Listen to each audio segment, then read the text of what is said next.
Test, test, test. Listen, they didn't have my headphones, bruh. All right? I came back in my studio after a long break and somebody moved my headphones. So, sorry. All right, what's good, Trip? I see you down there already. Are we live? Let me know when we get going and I'm gonna start the video, all right? They didn't have my headphones. Hold on, let me start it, my thing over. Headphones. So, sorry. All right, yeah, we're live now. Listen, I'm back, all right? Don't make it weird. Listen, we're gonna talk about Anton Daniels at the end of the show, all right? I'm just letting you know right now. All right, I don't know how much of it I actually want to watch, so however much show time we have left when we get to it, that's how much of it we're gonna watch, because I don't even like Anton Daniels like that. I'm not even gonna lie. So, but, you know, of course, you know, I had to start with this. Do you want a revolution? I'm gonna have Wanda stand up here. Wanda, please. Wanda told us earlier this month that she could not have a baby anymore. So I impregnated her with the word of God. I'm going to impregnate everyone with the word of God. You gonna get pregnant with the word of God. You gonna get pregnant with the word of God. You gonna get pregnant with the word of God.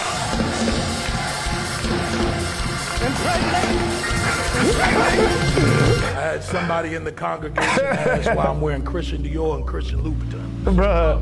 Because I'm a Christian and I walk in the blood of Jesus. Give him some praise. I'm a Christian first and I walk in the blood of Jesus. Give him some praise. That's not right.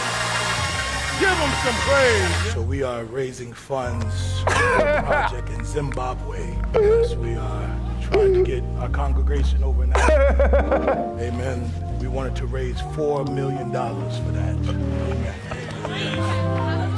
Hallelujah. That needs to appear today. We are not letting anyone leave until we reach our goal. Amen. Hallelujah. Life savings here. Give him some praise for that. Give it his life savings up.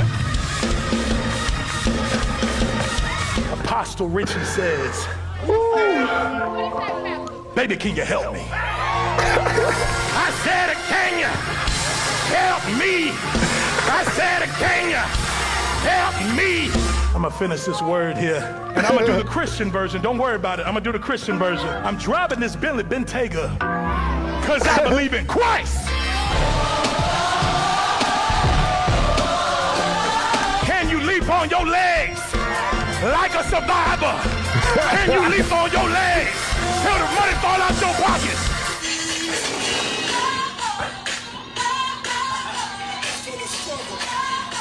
Jesus, you are, Jesus, you are, Jesus, you are. Still praise the Lord. I need you to pray for my wife. Hey, come on, man. Hey, get your hands off my car. You gave tithes and offering? No. Back the fuck up, man.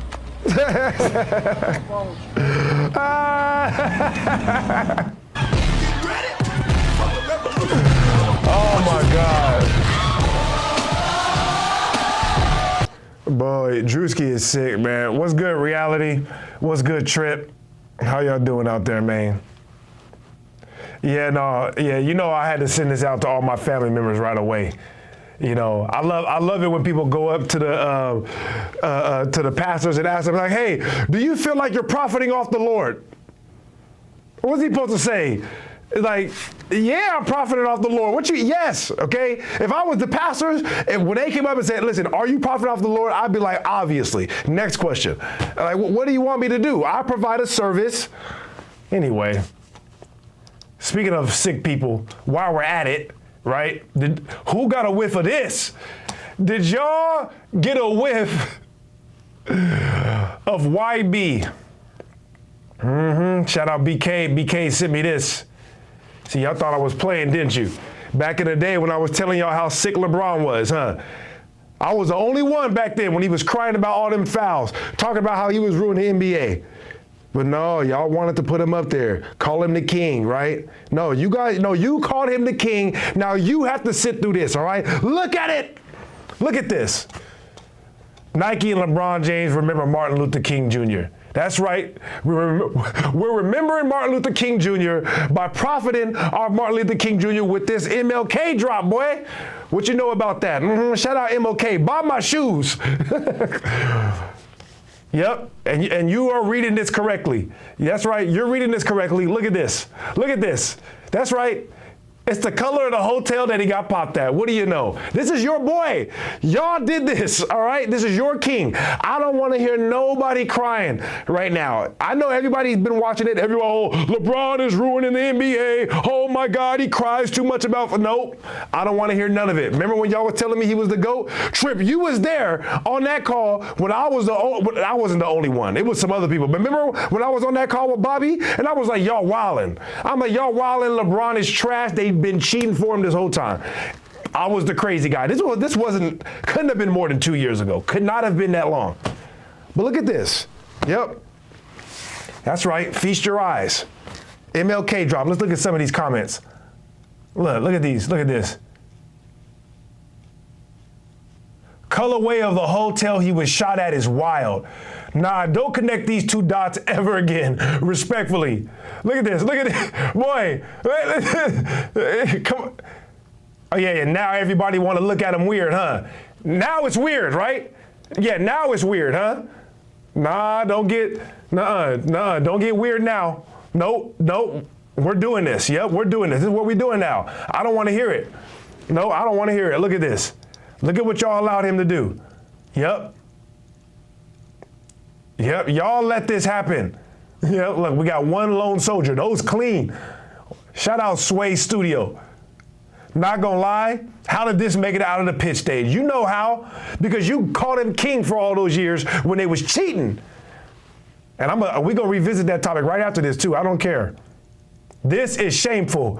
Every single person involved in this should be publicly shamed for daring to misappropriate the image, history, politics of the very anti-capitalist Dr. King, who was shot down while in literal defense of exploited striking laborers. Being used in this way is disgusting. Shame on you. This is what I was feeling all them times when he was flopping and getting those foul calls. This is how I was feeling.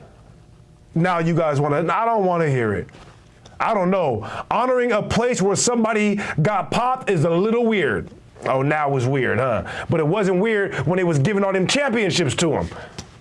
Anyway, we're going to move on to this. I almost called this stream first day out because I feel like Gilbert just got out. I don't know. If anybody has been keeping up with Gilbert's show in the past few weeks, he's been on vacation all month, and they've been saying because it's his birthday. What type of dude goes out of work, goes to vacation for a whole month for their birthday? I'm just saying, I never heard of that. Gil, if you were under investigation and you were laying low because it got hot on the block, let us know. Okay, and then when you come back, you looking like this? This looked like a jail outfit. Anyway, but I will say that the show has been good, and we've been happy that they've been back. But even though the show needs Gil, all right? Everybody has been on Robert's, junk the past few weeks because Rob has been on point. Anybody that has seen me in person knows how I've been talking about how on point Robert McCannis has been about his Spurs take. So everybody's been like, oh my God, Robert is carrying the show. So maybe that's why Gil took a break. I think that's why Gil took a break. Gil took a break because everybody was saying Robert is carrying the show. You feel me? So he took a break. Not Robert, Rashad. Why do I keep saying Robert? Rashad. Everybody's been saying Rashad has carried the show, and I've been a part of that too, because his takes have been on point. But ever since Gil went away, the show got a little stale. We needed Gil to come back and put some reality into this thing. Everybody's up there talking about like, who's trying to win? Well, what's gonna get? And Gil is like, bro, ain't nobody trying to win. All right, stop all that. Here we go, right? Because I was the first one to say it that I heard. As soon as Gil got on air a few years ago, he immediately jumped on my side with y'all need to stop talking about the NBA as if it's fair, as if everybody's trying to win a championship. That's not what's going on. And I don't want to hear it. All right? This happened as soon as LeBron got in the league. I don't care. And Gil lived through it, so let's hear it. Let's hear what Gil has to say about it again. And this, by the way, this episode just happened yesterday. I know you can't see it on there, but this episode came out January 13th, all right? By the way, Gil just came back with this kind of smoke. Watch. People really believe that every team wants to win something. There's only 5 teams in the NBA that wants to win championships. There's about, 15 teams. Their whole goal is to make it to the playoffs. That's where they make their money. Then there's 10 teams, they don't give a shit because they make their money no matter what. Okay. So you can win all you want. He said, why they trade me? Because I'm winning. Hey, I don't care. I don't want you. You made me my money. You became a great asset. Right, he's like, winning? You think this game is about winning? I don't give a damn about winning. How much money am I making at the end of the season? Period. All right, that's it. Like Michael Porter, right? He became a great asset that I can give up to get youth. He's not a superstar. It don't matter. He's playing like a... Do you understand what he's saying? He's like, the minute Michael Porter Jr. starts playing good, now he's valuable enough for me to trade him. That's it, okay? I don't care. All-star. Name a superstar. I can get rid of this guy. He's playing so well, he got attractive. Name a superstar. You see what I'm saying? You become a diamond. Say Luka. Yeah. Huh? You can say Luka. Look, exactly. They said he was a fat, no defensive playing alcohol. They were winning too. And just traded him. They went to the finals. After going to the finals. They Nico got off his the words, got off not the- mine. And think about this is a full circle conversation now, because the Luka situation fits perfectly with both sides. Luka didn't know he was being traded. He didn't get the warning. He was fucking hurt. Look what happened. Look what happened. But remember what you said. He didn't have the leniency to go back in and show them what you're getting rid of because he was hurt. They traded him when he was hurt. So what B is saying is, give me the time beforehand, so maybe I'll get back in the gym and show y'all I'm really working. Whatever it is, even increasing my trade value on the block while I'm on the block, just knowing. Is that how business works, though? Can I No. Wait, you talking about? So last year, if I'm not mistaken, didn't the Phoenix Suns try to trade Kevin Durant during the season? And did he still ball? Was he playing well or not? Kevin Durant? I think Kevin Durant, he stayed the course. But I think they were both working on He it. stayed His the course. 26 didn't go up or down no Yeah, matter what, right? It was. But I think he was knowledgeable about the trade situation. But he still went out Warriors and played, were options right? said, I'm Still good. went out and hoop. Yeah, He's for the- sure. He was knowledgeable. Yeah, I mean, Okay. He's different, right? He's gonna put his 26 up no matter what the fucking situation is. But B's talking about what if KD goes out and starts giving you 30? What difference does it make? They maybe start winning now. They still tried to trade and they got rid of him after the season. But this is what he's saying. He's saying if you telling KD we're gonna get rid of you and he increases his production, It doesn't matter. and they start winning, do they still trade him? Yes. Or do they think twice? Yes, they Or do still they be trade. like, well, hey, we might have a. That's why he scapegoated him. Well, who was down? What is The the reason difference? he got That's why they scapegoated because Bradley scapegoated. Beal was down. Are you not looking at the business Kevin of the Durant- basketball? For sure. Right, so Durant I might not want predicated you. on I him. might not want you to win. Because I'm Listen, trying to get draft picks. Listen. I'm trying to get my draft picks and I'm trying to get your draft picks. Why do I want you to come in here and win for me? Because that's why Because you brought me here. Because that's No, what I it is. You brought me here to win. I brought you there then. Right No. now, I'm in rebuilding. I'm Memphis. I want to rebuild. We changed our mind. So I don't want you to come in here and win games. You just being you gonna win more games than I want. Yes.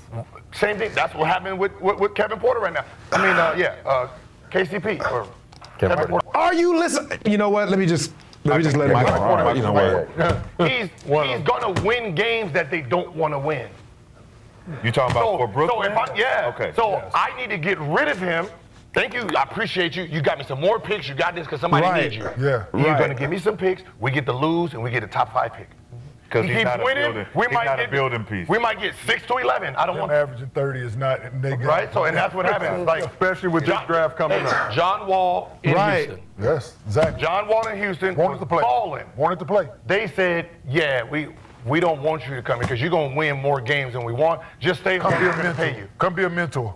Right? So them losing. Look at the draft picks they had got from it. It worked out. Hey, I mean, that did work out. But think about it, what is actually going on in the NBA. It's not just teams trying to win championships, all right? And I've been saying this forever, and now everybody's mad at LeBron, huh? All right, it's not LeBron's fault, actually. He told him, hey, listen, yeah, then they're averaging 20 and 11. They got good. a lot of shit. We don't want that. Jabari. Yeah, they're like, we don't want you to come in here and start winning. Just sit home, take your money. So last question for all you before we move on. Do you still believe Ja can be a superstar in the league? Me, he's a superstar. He's Duh. already a superstar. He's a super. He's a. But game matching that. Oh, you mean the game part of it? Game matching that superstar. Obviously, Long as high selling shoes, all that good stuff. as long as he's healthy, and he's out there playing, his game is his game, right? He's gonna go out there do things that makes people forget, some of the things he has done. So, he just got to get on the court. That's all. Let the game speak for itself. I think a change of environment. Yeah, he got to get on the court and stop trying to shoot every damn body. Right organization. I think he can. He's still averaging 19 right now, though. Like, he's averaging 19. in a very down In year. a down year where the offense has been changed, taking the ball out of his hands and limited minutes and averaging 19. So I would say yes. Rashad, do you think Ja can still be a superstar in this league? There's been a lot of conversation around this. Given the last 4 years, his availability, whether or not he is injury prone or not. But he did give us glimpses. I think he had 44. He had a 40-point game. 40-point game recently. Look, Gil made a great point earlier. I don't remember if it's in this clip or before, right? There are 400 and something NBA players, right? Only 6 of them are Nike official shoe deal players. Think about it. 400 something players. Nike only got shoes with 6 people. One of them is Ja Morant. This is not even a question on whether or not somebody's a superstar. This is ridiculous. And Memphis is dumb for treating him like this, but I get it though because of all the gun stuff, That showed the old Ja. I think, like King said, a new scenery could definitely revitalize him. It's just about the system. Now it's the system. Now are you a SPO guy? Or wherever you go, are you the coach's type of system player? Now it's not about, I think Luka's probably the only rare exception, maybe Trey, where they both gonna go to situations where they're gonna have to adapt around them based on how comfortable they're playing. But I don't know if Ja moves the lever in that aspect when it comes to how Memphis played and how he played.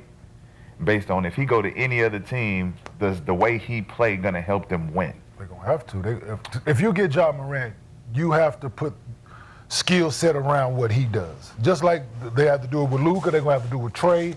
Any ball-dominant guy that plays now. By the way, we almost done with this clip, right? But next, we either going to talk about how Van Lathan is finally discovering that it's always men's fault and he's not okay with it, or we're gonna talk about Myron's family getting exposed. I've been avoiding this Myron topic for a long time because none of it has really been interesting, but his family getting exposed, there might be something interesting here. So we're gonna talk about one of those 2 topics. If you have a preference, let me know what you wanna talk about next. If not, then I'm gonna just go with whatever I feel like. And that's effective. He averaged, 27, 28 in this league before? So you gotta put pieces around that.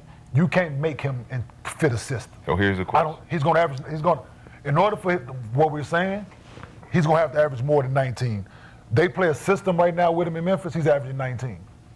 That's not, for what he does, he needs to be able to get up and down the floor fast, play free. So here's the question I asked. And dictate that some people are asking too. Mm-hmm. What is it that he does? What's his game right now? Now, not just as far as dunk on you. Yeah, his game is dunk on you. Yeah, we know that. Because Zion gives us that too. People in the seat. We say, yeah. What? Selling shoes. Out his game. We know Luka got to step back. Luka can do this. He got dunking on you. He one of the only people in the league still doing that. Quarterbacks put asses in the seat. Him and Zion are the same. They put the does when if you really layups and all that shit. Moves his body, yeah, them 360 layups. But what I'm saying is the missed dunks and I'm saying it's just like what I said. The missed dunks for sure. People coming to see. But I'm saying the time that we have to wait for you to give us that. You're not going to give us that every possession. But it's worth it though. Right? It's worth it. It might be one a game. Might be once a game. So it might be. It was worth it. It definitely was. That's what I'm not saying that it's not worth it. I'm saying, bro, I don't want to talk about the WNBA today at all. But I will say that there's a clip of Candace Parker talking about how terrible the WNBA All-Star game was. She literally was like, listen, I'm an ex-player and I couldn't watch it. She's like, after 3 missed layups in a row, she was like, I wasn't watching that, right? And then they were talking about like, well, the guys don't go hard. Candace Parker literally said, yeah, but they be 360 dunking and throwing alley-oops and off the backboard and all that. That's what, listen, you got to understand the entertainment aspect of the game. That's why John Morant sells so many shoes, because he's dunking on people.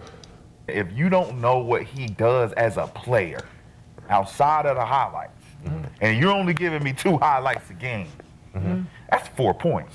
Is the fans happy? Yeah, that's Fans happy? Do you hear him? Hey, are they buying tickets? Is he selling shoes? I don't give a damn. I don't care. Is he selling tickets and is he selling shoes? Yes. I don't give a damn if he scores 0 points. I really don't. kids in the building. 2 highlights a game. I got the #1 selling shoe from. And you got kids in the building. 2 highlights a game. If I got the #1 selling shoe and they buying tickets to the arena, the owner don't give a damn about how many points he's scoring. He's selling jerseys in that motherfucker. They happy, dog. That's a lot. Yeah, that's a lot. So is Miami the place he wants to go if we want to win? That's what I said. What the winning all the time? Look, you hear? Look, Did you hear Gilbert's frustration? This is the whole reason why I played the clip. Listen to how Gil reacts to this. This is how I react now. Look. So is Miami the place he wants to go if we want to win? That's what I said. What the winning all the time? Damn. I think because Pat Riley win always. It's the class. He's like, come on with the winning stuff. This is how they talk behind closed doors. This is how the owners talk. When the GM comes to the owner and says, so what's going to give us the best chance to win? He's like, what's up with you and winning? Why is this guy so obsessed with winning? Who is this guy? I think my point has been made. One more time. I think my point has been made. So is Miami the place he wants to go if we want to win? That's what I said. What the winning all the time? Damn. I think because Pat Riley win always. It's the class. The class will be. We want to win. We don't want just 2 highlights. If he goes there, can he do both? That's what I'm saying. If he goes to Miami, both things can. Listen, nobody cares about winning in the NBA. That's the point. Nobody, except for the few people who are in the business of winning, right? Obviously, LeBron was the guy that they're like, listen, for the next 10 years, we got to make sure that the fans believe that this guy is the winner. And that's what they did. And I caught on to it because I'm a real hooper, all right? And I know when people are playing hard and when they're not. And Gil's been talking about this forever. So anyways, let's see. What do I want to talk about next? Van Lathan or Myron? You know what? Let's go with Van Lathan. Let's go with Van Lathan.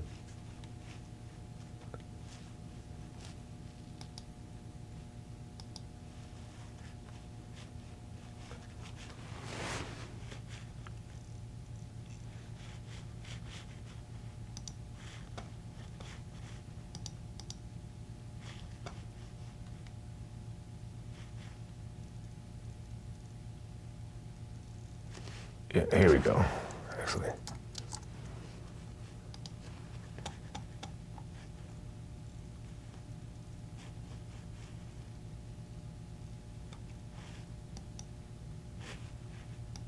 I'm not saying y'all are. Hold up. I don't really want to watch it from that dude's clip. Where's the actual?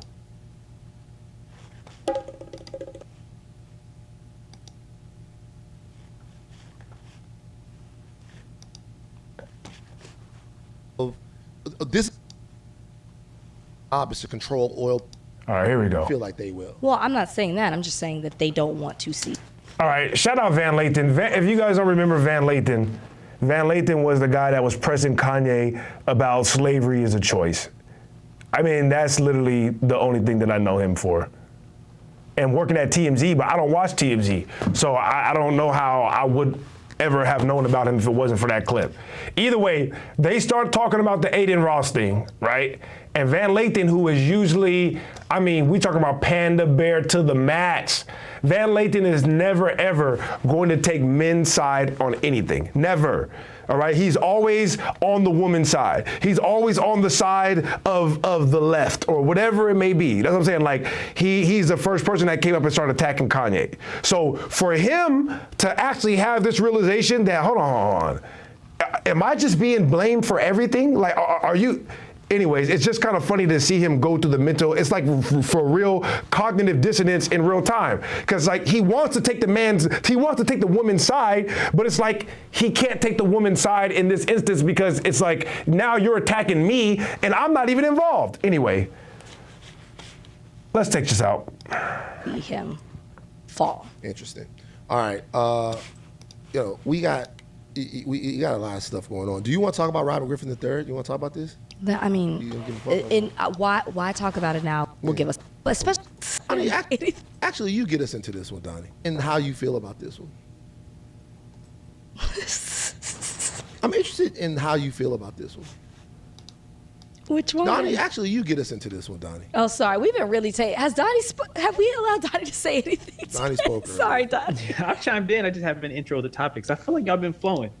We don't have to break up the flow. We can continue with y'all, doing it yourselves. Okay, cool. Naturally. I was really interested to see what you thought about this one. Aiden Ross, obviously, gigantic streamer, one of the biggest. Recently named in a lawsuit along with Drake and DJ Academics over some. Oh yeah, I forgot about that. We were supposed to talk about that. Botting, or I don't know if it was botting. Like whatever was going on with the state thing, we should probably cover that. Maybe we'll get to that on Thursday.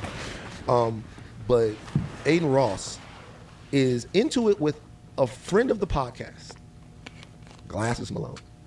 Aiden Ross is going back and forth with Doechii. Doechii, in a song called Girl Get Up that features SZA, addressed Aiden Ross and called him an industry plant. No, she didn't call him an industry plant. She addresses being.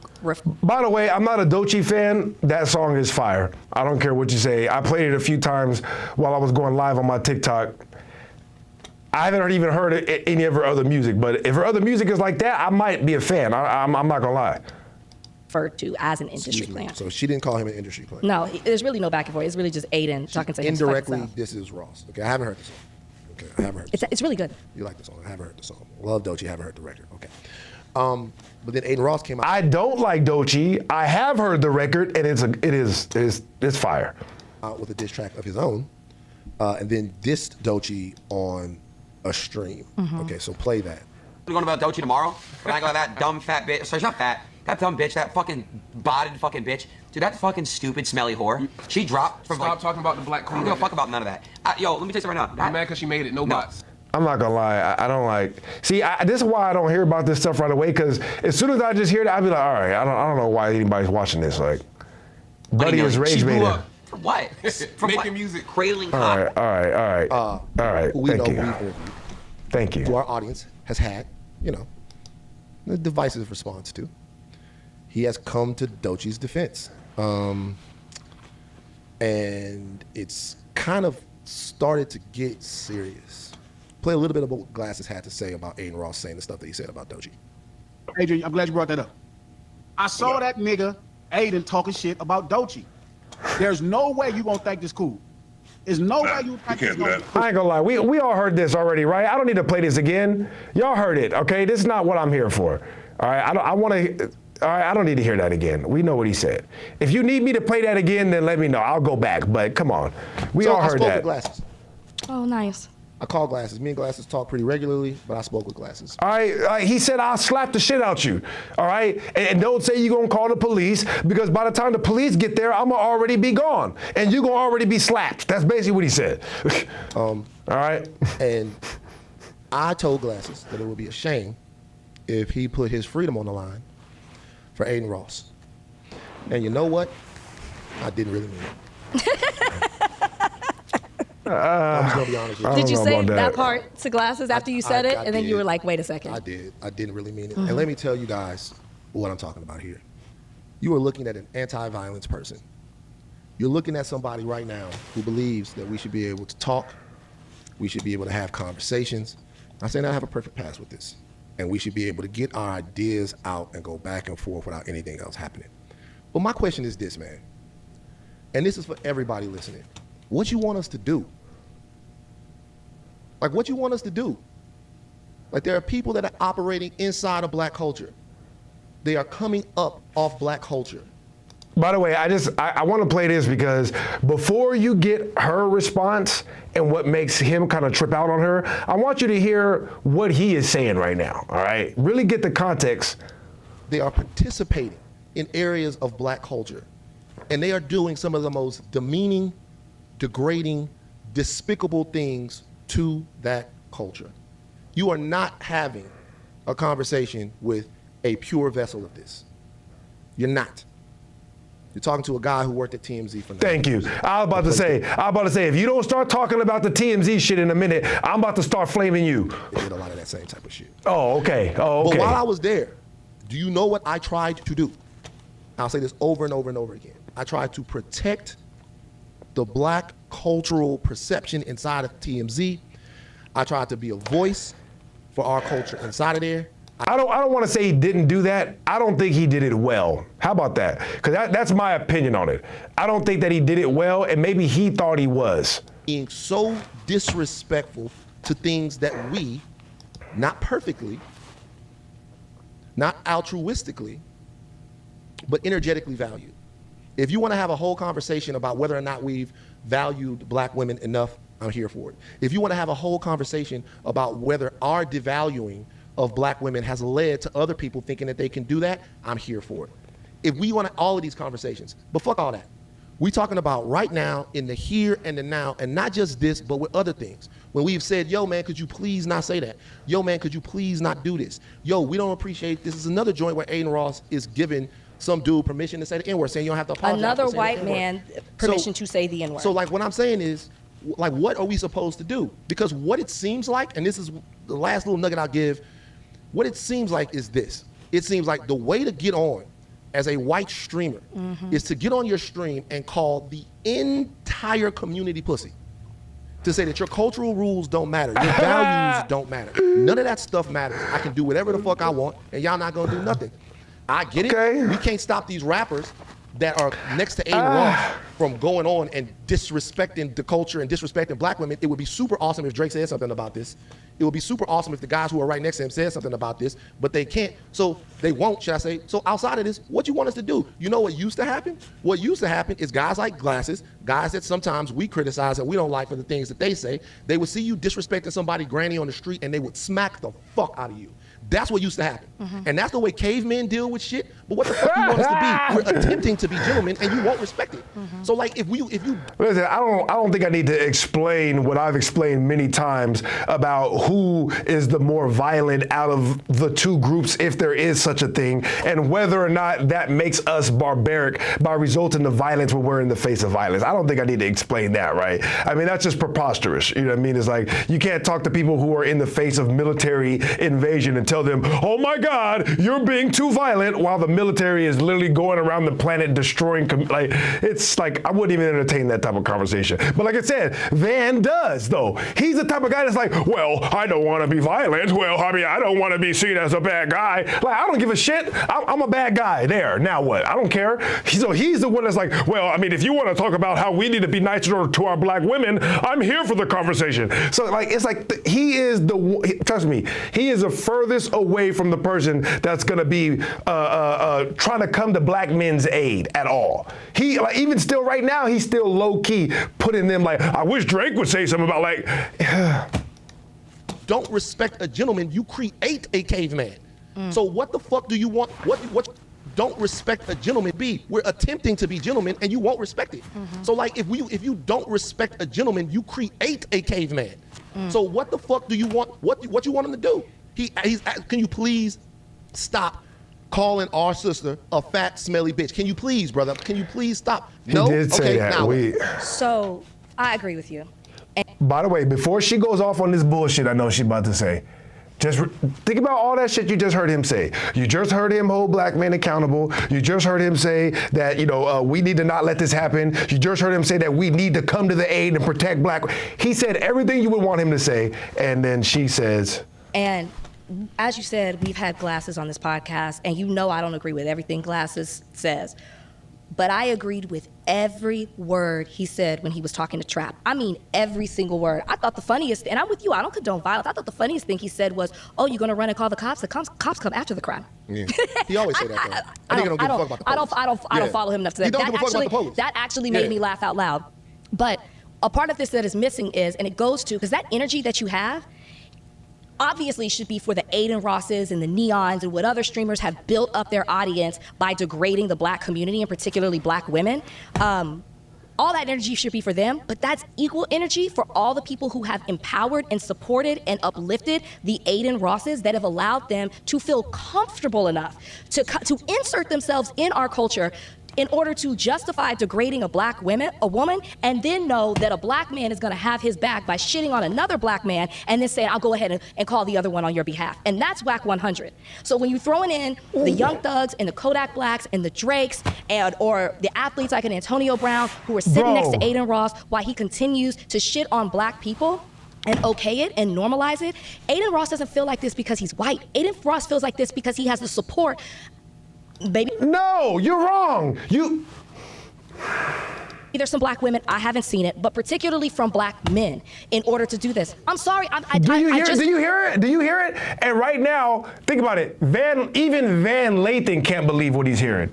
Even Van Lathan, right?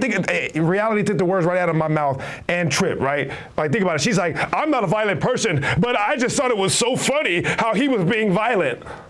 Right. That's hilarious to you, huh? I'm not violent, but it's just hilarious when they're being violent.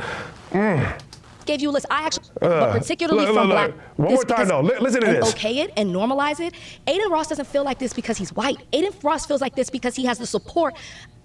Maybe there's some black women, I haven't seen it, but particularly from black men in order to do this. Whose fault is it? Think about it. Whose fault is it? You know what?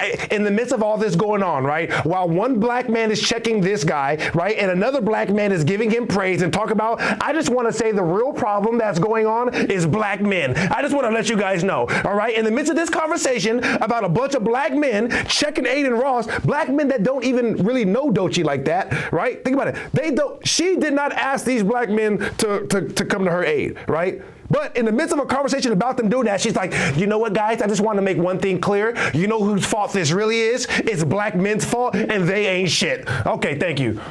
I'm sorry. I just gave you a list. I'm sorry. And I'm going to make this particular, and I'm going to go back to whack 100, which is what I was saying. Whack 100, right? Part of this. Well, it's like, why are you bringing Whack's name into this? Aiden called Whack, right? And Whack was like, all right, I don't know what's going on. I'll call them and see what's up. And then he called Aiden back and was like, hey, they said, nah, be quiet, bro. So, yeah, you going to have to calm that shit down. And then Whack 100 got him to, donate 100K? He's like, Aiden Ross like, yeah, I'm going to donate 100. What are you guys even, like, what is this woman even talking about? What is she talking about? That is missing. When Doechii, Aiden Ross has continuously degraded black women. Cardi, Doechii, Meg, the list goes on and on and on. You in the clip that was just played, he called Doechii smell. Okay. He took back fat. He called her dumb. He called her a bitch. All of these things, right? And this isn't a one-off. He continuously does this. And in this conversation, 2 black dudes are coming to her aid right now. That's what they're doing right now. That's why we're having this conversation, because a black man came to her aid. And somehow it's still black men's fault. You know what? I agree. It is our fault. It's our fault. He does this in this clip. He does it while he's sitting next to a black man. Doechii comes out with a song, never calls Aiden Ross by name. She just references being called an industry plant. He takes that as, oh, she's directly talking about me, because as in that clip, he calls her a bot, and he's saying that she's an industry plant. There's no way she's not successful, that she was able to get the accolades that she has, and the followers, and the money, and the attention, and all of that. So he thinks, oh, she must be talking about me. So he comes out with this diss song. What happens? Glasses Malone. We don't need you to explain the whole thing. We just watched it. She just want to talk. I'm like, listen, this is the problem. This is literally the problem with her specifically, right? She is the type of person that just needs to talk. She just needs to say something. And the problem is Van Lathan said it all already. He literally said everything that needed to be said about this conversation, right? We need to stand up for ourselves, right? If they don't want to do that, then we will react in the same way that they react on us, right? If they want to force whatever. And she didn't have nothing to say, and so she's just talking. and then it just nothing. It's just a bunch of, now she's retelling us a story. As he should, is like, shut the fuck up. The black Oh my community, God. black men, black women. Ew. Then says, Ew. Glasses is family. Oh my God, look. She's telling the story to us again. In no way, he takes the word. This is ridiculous. And so if we're just gonna, forcing Van Lathan to sit there and download all this information she's spewing on him. And like, isn't that crazy? Look at how good of a guy Van Lathan is. He sits there and is like, that's interesting. Me personally, I would have interrupted her. I'm like, what are you? You already know what I would have did. I'm just saying, it's just crazy that he's sitting here listening to this. have this energy for Aiden, we got to have this energy for everybody who continues to answer his phone calls and have his back, for everybody who's going to sit next to him in a stream. Everybody can get it, because the Aiden Rosses are created by the support of the people in the culture who allow him to do this. Sorry, it's the truth and you know it. So whether it's all black men's fault. Think about it. I summed it up for you, right? All that shit that she just said, that was 2 minutes of talking I just fast forwarded through. You know what? I just want to say that in the midst of a black man defending a black woman that did not ask him for help, in the midst of that, I just want to make sure that everybody knows this is all black men's fault. Thank you. We appreciate your contribution. Whether it's a black man, a black... This forehead makes me, you know what? I'm not even going to say it. Black woman, anybody who allows... But if I had to guess, Nigeria. Allows this to happen. Shout out my Nigerians, you know what I mean? But this is real Nigerian right here. Honestly, this right here, that's Nigerian right there.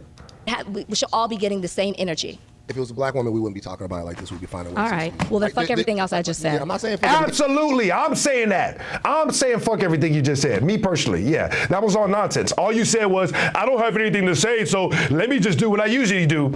Black men, you ain't shit. That's all you have to offer this world. And you saying what I'm saying is this. Number one. That's not the point. I'm not making that the point. In this situation right here, the point that's being made right here is how fucked up the black men are. I did not glaze over that. But in this situation, it is a black man that is standing up for black women. It is. It is a black man that is standing up for black women. It is a black man, and I would say a black man that a lot of other times we ain't got no use for, not pure enough for us, not perfect enough for us. Right. Don't work for us. We don't got too like many him. bad opinions. Right. But when you need somebody to go in somebody's mouth over something, that's the type of nigga you gonna call. That's the kind of guy that's gonna do that, right? Pause. Because a lot of your other suit-wearing guys not gonna do that. There's a black man that's standing up for a black woman. We are having this conversation because a black man said enough. Now, if we want to have another conversation where we talk about all of the insufficiencies and the weaknesses that exist in black men, that is completely okay. I was not. Do you hear that?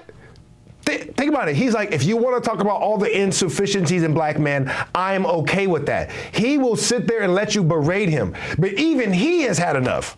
That's wild. I'm going to discuss that without talking about the fact that part of the reason why Aiden Ross feels so comfortable doing that is because it's been codified by some black men. You can't have a conversation without talking about that. But right now, to me, the conversation with Wack, that didn't even work. It's like it didn't even there work. are a lot of ways. That's what he said. Like you don't even know what you're talking about. He called Wack. Wack called back and was like, "No, donate money." This is that you could criticize Wack. In this situation, Wack picked up the phone. I talked to Glasses. It didn't even go that way. That's not even what happened. Right. Glasses and Wack had a conversation. Wack wasn't even on it like that. I have no connection to Wack. Don't know Wack like that at all. No, in no way, shape, or form. Exactly. Like, no way, shape, or form. Think about it. He's like, I don't even like Wack. But the fact that you're using this as an excuse to attack Wack, he's like cognitive dissonance. He's like, this doesn't. I don't know. He's just like his brain is sputtering. In no way. I'm not about to defend nobody I'm not defending him in any type of way. I'm not defending any of the guys that are alongside Aiden Ross. We want to have a conversation about black men and about the way we treat black women. Like I said before, I'm here for it. The conversation right now is about the white boy that called this woman a smelly bitch. You can't talk. And to me. And why does she keep interrupting him? He was sitting there quiet the whole time. I just don't like it. I don't like it. What we end up doing I don't like perpetuity, and I gotta be honest with the audience, man. I have to be honest with you guys. In the past, I haven't. I'm sick. In the past, I have not been honest. Like I said, this is his break it. We are watching Van Lathan break live. Watch. And fucking tired. I have to be honest with you guys. In the past, I haven't. I'm sick and fucking tired of being a cultural whipping boy. What? Thank you. Every single Thank you. fucking time. Yes. I'm over Why that. on Yes. earth would you put? Why are you interrupting this black man as he is talking? That is disrespectful. Why are you devaluing this black man's opinions? A black man is sharing his feelings with you, and you are interrupting him and gaslighting him. All right, that is not right. If we were doing that to a black woman, you would be losing your shit. I don't want to hear it. Put yourself in the same. He's telling you how he feels listening to this. And he is a panda bear. But he's like, listen, it don't feel right. We're defending black women right now. Like, I'm defending you. Like, imagine you're defending somebody while, for real, imagine this. While you're in the process of defending somebody, the words are coming out of your lips. The person you're defending comes up to you to complain about not defending them enough. What's wrong with you? How are you going to complain about we don't defend you enough while we're defending you? That's what I'm saying. This is why. I am talking about a particular. Listen, I'm not saying that I condone violence between people at all. Okay, I'm not saying that. Okay, but this is why men were so reluctant to make it illegal to be violent with your wife. This is why. I'm not saying I would ever be violent with another person, let alone another woman, okay? I don't believe in violence. But this is the type of shit right here that a lot of men, they don't even know how to mentally move. Think about it. Van Lathan is a smart guy, and even he is having trouble with this. He's like, hold on, what? Are you like running mind games on me? Like, how does this get back to me? Even he is struggling. Imagine the average guy. Their wife is at home gaslighting the shit out of him. He don't know what to do. He just pass out. Black man, No, and I'm you're not all the same. You're not all the same. In this situation right here, it is a black man that is coming to the defense. Two things can of be Glasses true. Malone, Glasses. of Two Doechii. things can be It's a black true. man, Two things can be true. and we're not Glasses is not. I literally just up Glasses. I literally just said every single word he Rachel, said. Both things can all be true. love, you spent a lot more time talking about the black man that was because responsible you have to for talk Aiden about Ross why than the black Aiden. man Why that's you have to defending talk Doechii. about why.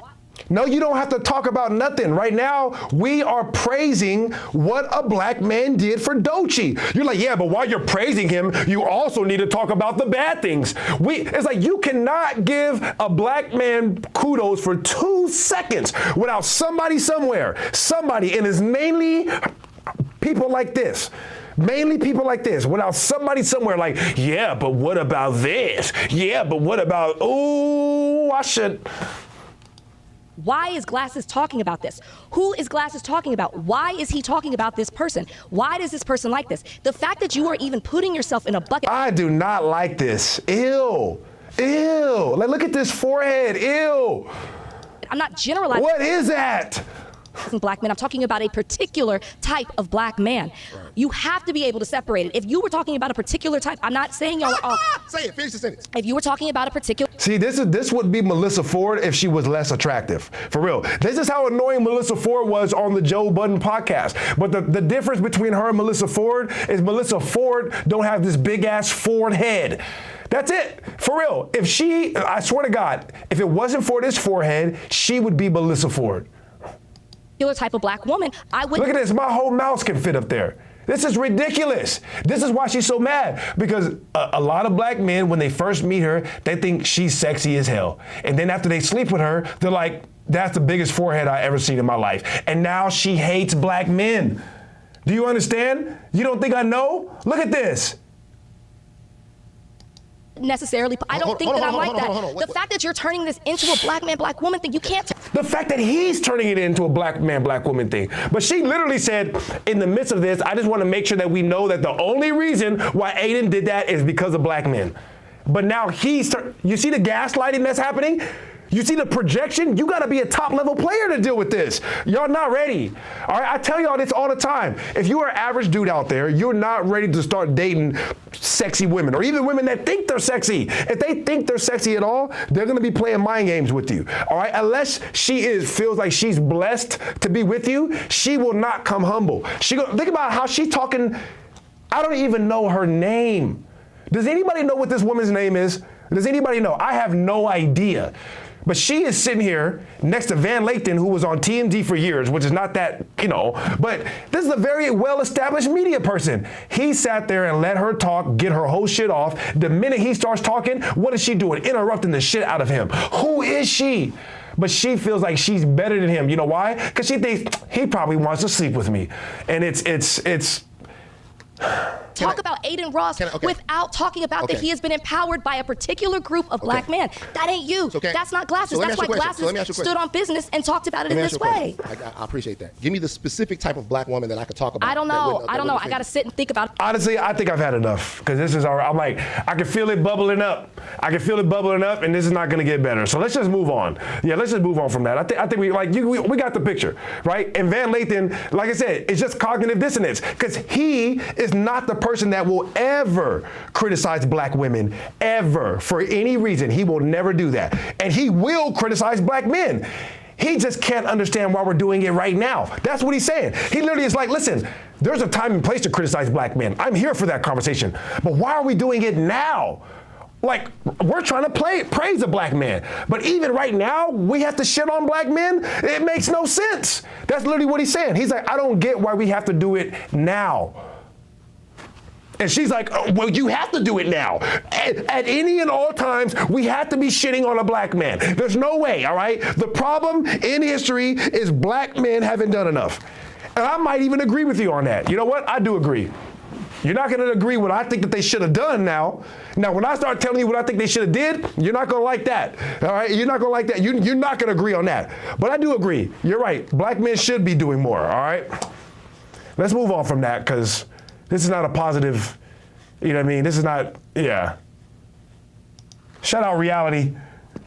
Reality said, what I've learned over time is women don't actually engage in conversation. They just speak and then continue to speak. Box braids / Michael braids, automatic red flag. Honestly, I won't give you the automatic red flag. Not automatic. But if you got them looking like this, yes. Look like, woo. This is not, I don't, listen. Shout out all my big forehead women out there, because I do love you. I love, like, listen, y'all know, I love women all shapes and sizes. I don't care. But if you come in with a forehead like this, you need to be more humble. Anyway.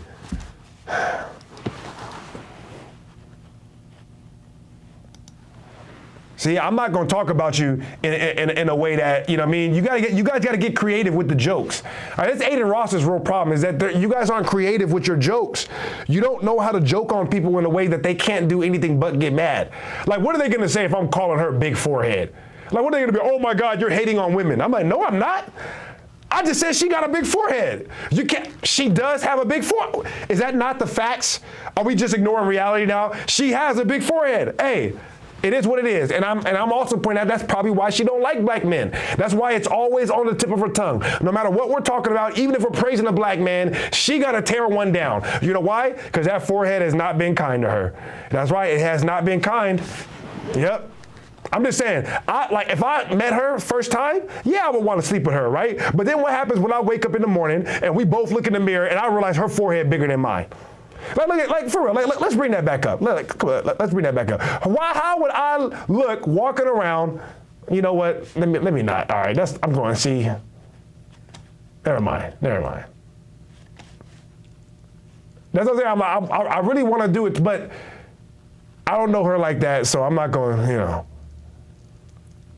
All right, Myron's family got exposed this week. Did anybody see that? Oh my gosh, so did Vivek. Did anybody see Vivek? Oh, I think Vivek's career is over. I mean, if we have time, we'll talk about it, but Vivek's career has to be over by now. Where is I know, you know what? I know it's here somewhere.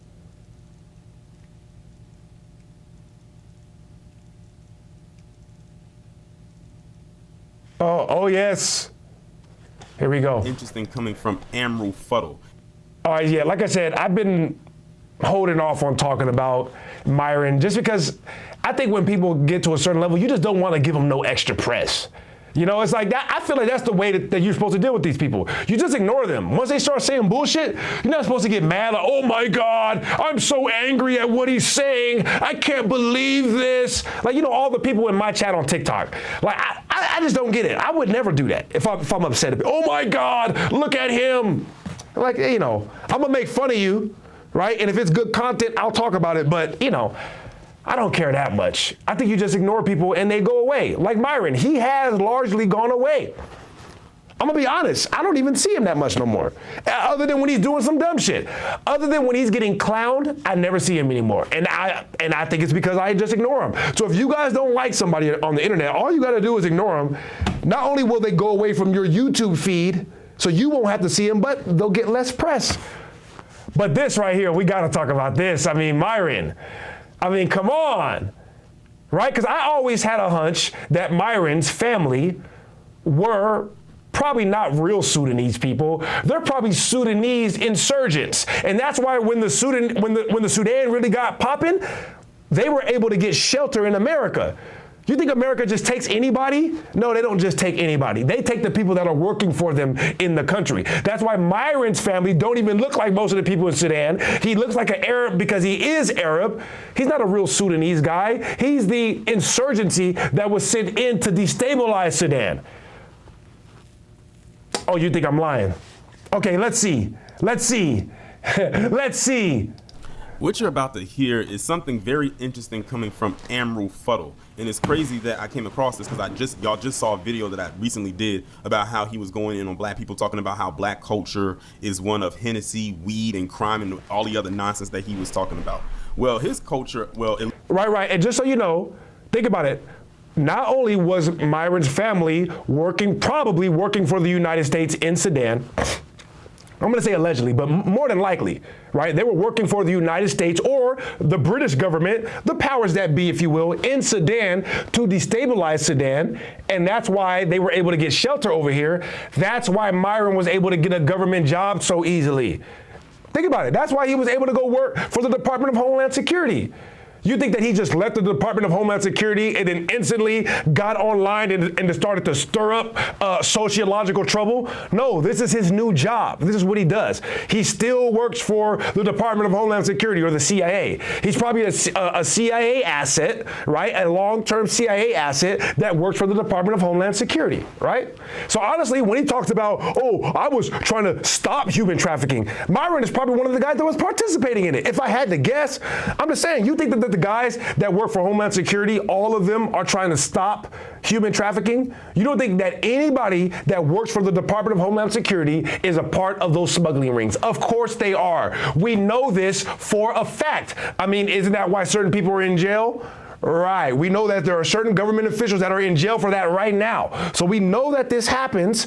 We know that Myron worked for them, right? And we also know this now. At least him in particular, he's about to give us a little insight on what his culture is all about and how he contributes to it. Because there was this interview that he did on this podcast, and he revealed something very interesting about his uncle and something that he was attached to called the Omar Bashir administration in the Sudan. No. My uncle used to work for the Omar Bashir administration, which, you know, now he's in jail for fucking war crimes and shit like that. Oh, shit. But, I mean, I can stop it right there, right? Yeah, my uncle worked for, if anybody knows anything about that regime, he's now in jail for war crimes. And this is North Sudan. Sudan used to be one country before the Civil War, and it got split up, and that's a whole other conversation. Yeah. The Civil War. Remember, I was talking about the insurgency. Remember that insurgency I was talking about? It used to be one country until a certain group split it up. Oh, interesting. But long story short, anyone that had worked under the Bashir administration, they were looking to kill them. So he needed to get the fuck out the country. Yeah. And my parents didn't have the money to get him a flight to Qatar. So they hit me and they say, hey, we need $3,000 to get your uncle out. Yeah. You know what I mean? They're looking for him. They're going to kill him. I was like, yeah, what the fuck? Of course. Just whatever. You guys have my card. Buy him a ticket and get him the hell out of there. Could you imagine, like, had I not had that money? Bro. His blood would be on my hands. Bro. So you all just heard that clip right there with the podcast, and he was sitting up there talking about his uncle who was attached to something called the Omar Bashir administration in the Sudan, and he basically said that his uncle was a war criminal, and if he did not have the funds to get out of Sudan and get to Qatar, then he most likely would have been dead. He said right now he's in jail, and he said his family hit him up and asked him could he give $3,000 in order to get him out. Tripp said the internet is gonna cause a blank in the streets. His uncle was a snitch and a demon. Sounds like Tripp already knows what we're talking about. I honestly didn't know. Like I said, I don't even watch him anymore, and so I wouldn't even be up on this. Like, the fact that anybody still watches him at this point is amazing. Which he actually contributed to is so basically what you just heard. Admiral Fuddle admit is that he aided with his uncle, who is a war criminal, basically have his life be spared. And the very least what happened was he just got captured and he got right, aiding and abetting an actual war criminal. Okay. Locked up. But what I decided to do is, because I had no idea what this Omar Bashir administration was, I decided to go and look up what it is. And let me tell you something right now. By the time I get done reading even just an ounce of what this thing was, you're going to be looking at Admiral Fuddle in a whole different way than we are other than the disgusting way we've already been looking at him at. Let's put it this way. He's not going to have any room to talk about us after this. All right, because get to we can it. use a lot of things against him already. But this right here might actually be the cherry on top of this interesting Sunday. So I went to ChatGPT and I asked this question. How bad was the Omar Bashir administration? And I simply asked that. Oh, yeah. No, I'm actually with Tripp. Yeah. Me and Tripp, like, he said, I knew who his uncle was, but I didn't know that was his uncle. Exactly. I'm like, I wasn't familiar with the uncle specifically, but I'm familiar with what's going on with the regime. Absolutely. I had no idea that he was related. Like you said, his uncle being one of the key figures. Oh, my God. I mean, all right. I mean, you know. Question, because the way he was describing it, it had to be bad. And trust me, when I tell you it wasn't bad, it was worse. So let's get into what ChatGPT said. It says, short answer, the Omar al-Bashir administration was one of the most destructive and violent governments in modern African history, both in terms of mass human suffering and long-term state collapse. And here's a clear breakdown of how bad it was and why it matters. The first part reads, he ruled for 30 years through repression from 1989 to 2019. Omar al-Bashir came to power via a military coup in 1989 and never ruled democratically. A military coup in 1989. Right, think about it. So insurgencies, do you understand what goes on? Political parties were banned, media was censored, opposition figures were jailed, tortured, or killed. Elections, when held, were widely considered rigged. Power was concentrated in the military, intelligence services, and Islamist elites. Sudan effectively became a security state where survival depended on loyalty to the regime. The second part reads, genocide on mass atrocities, Darfur.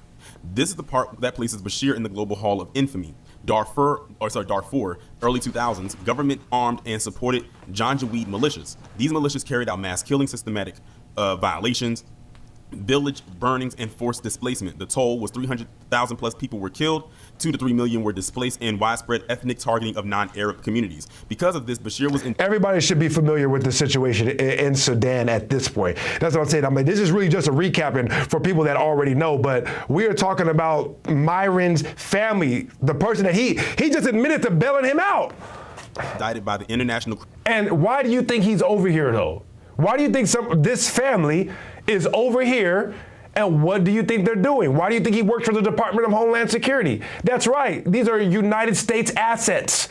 That's why. They're or British assets, however you want to look at it, that are sent in as insurgencies to break up regimes, cause civil wars. And now there's 2 complete separate countries of Sudan. Criminal court in 2009 and 2010. Charges included genocide, crimes against humanity, and war crimes. Remember, that's what Admiral said his uncle was in jail for, was war crimes. It says he became the first sitting head of state charged with genocide by the ICC. This alone puts his administration among the worst of the 21st century. Tripp said, in other countries, you get a big enough force, you can be the president overnight. That's ashy foot logic through and through. The third part reads, civil wars that shattered the country. Bashir's rule coincided and worsened multiple conflicts, such as the North-South Civil War, which continued a brutal civil war with South Sudan, over 2 million deaths across decades, directly contributed to South Sudan's independence in 2011, and Sudan losing most of its oil revenue. Absolutely, reality. His family was over there sowing seeds of division to the point where they caused a complete civil war, and then his family was extracted and given safe haven in the United States. And now what is Myron doing? Over here sowing those exact type of seeds. Other conflict zones such as the Blue Nile, South Kordofan, in eastern Sudan. His strategy was consistent: militarized ethnic division, suppress dissent violently, and then deny responsibility. The fourth part reads, economic collapse and corruption. By the end of Bashir's rule, inflation spiraled out of control, food and fuel shortages were common, youth unemployment was massive, state resources were looted by elites and tied to the regime, and sanctions due to terrorism links and human rights abuses crippled the economy. By the way, after this, of course, like I said, I want to say to Anton Daniels to the end, we got Vivek's career is over.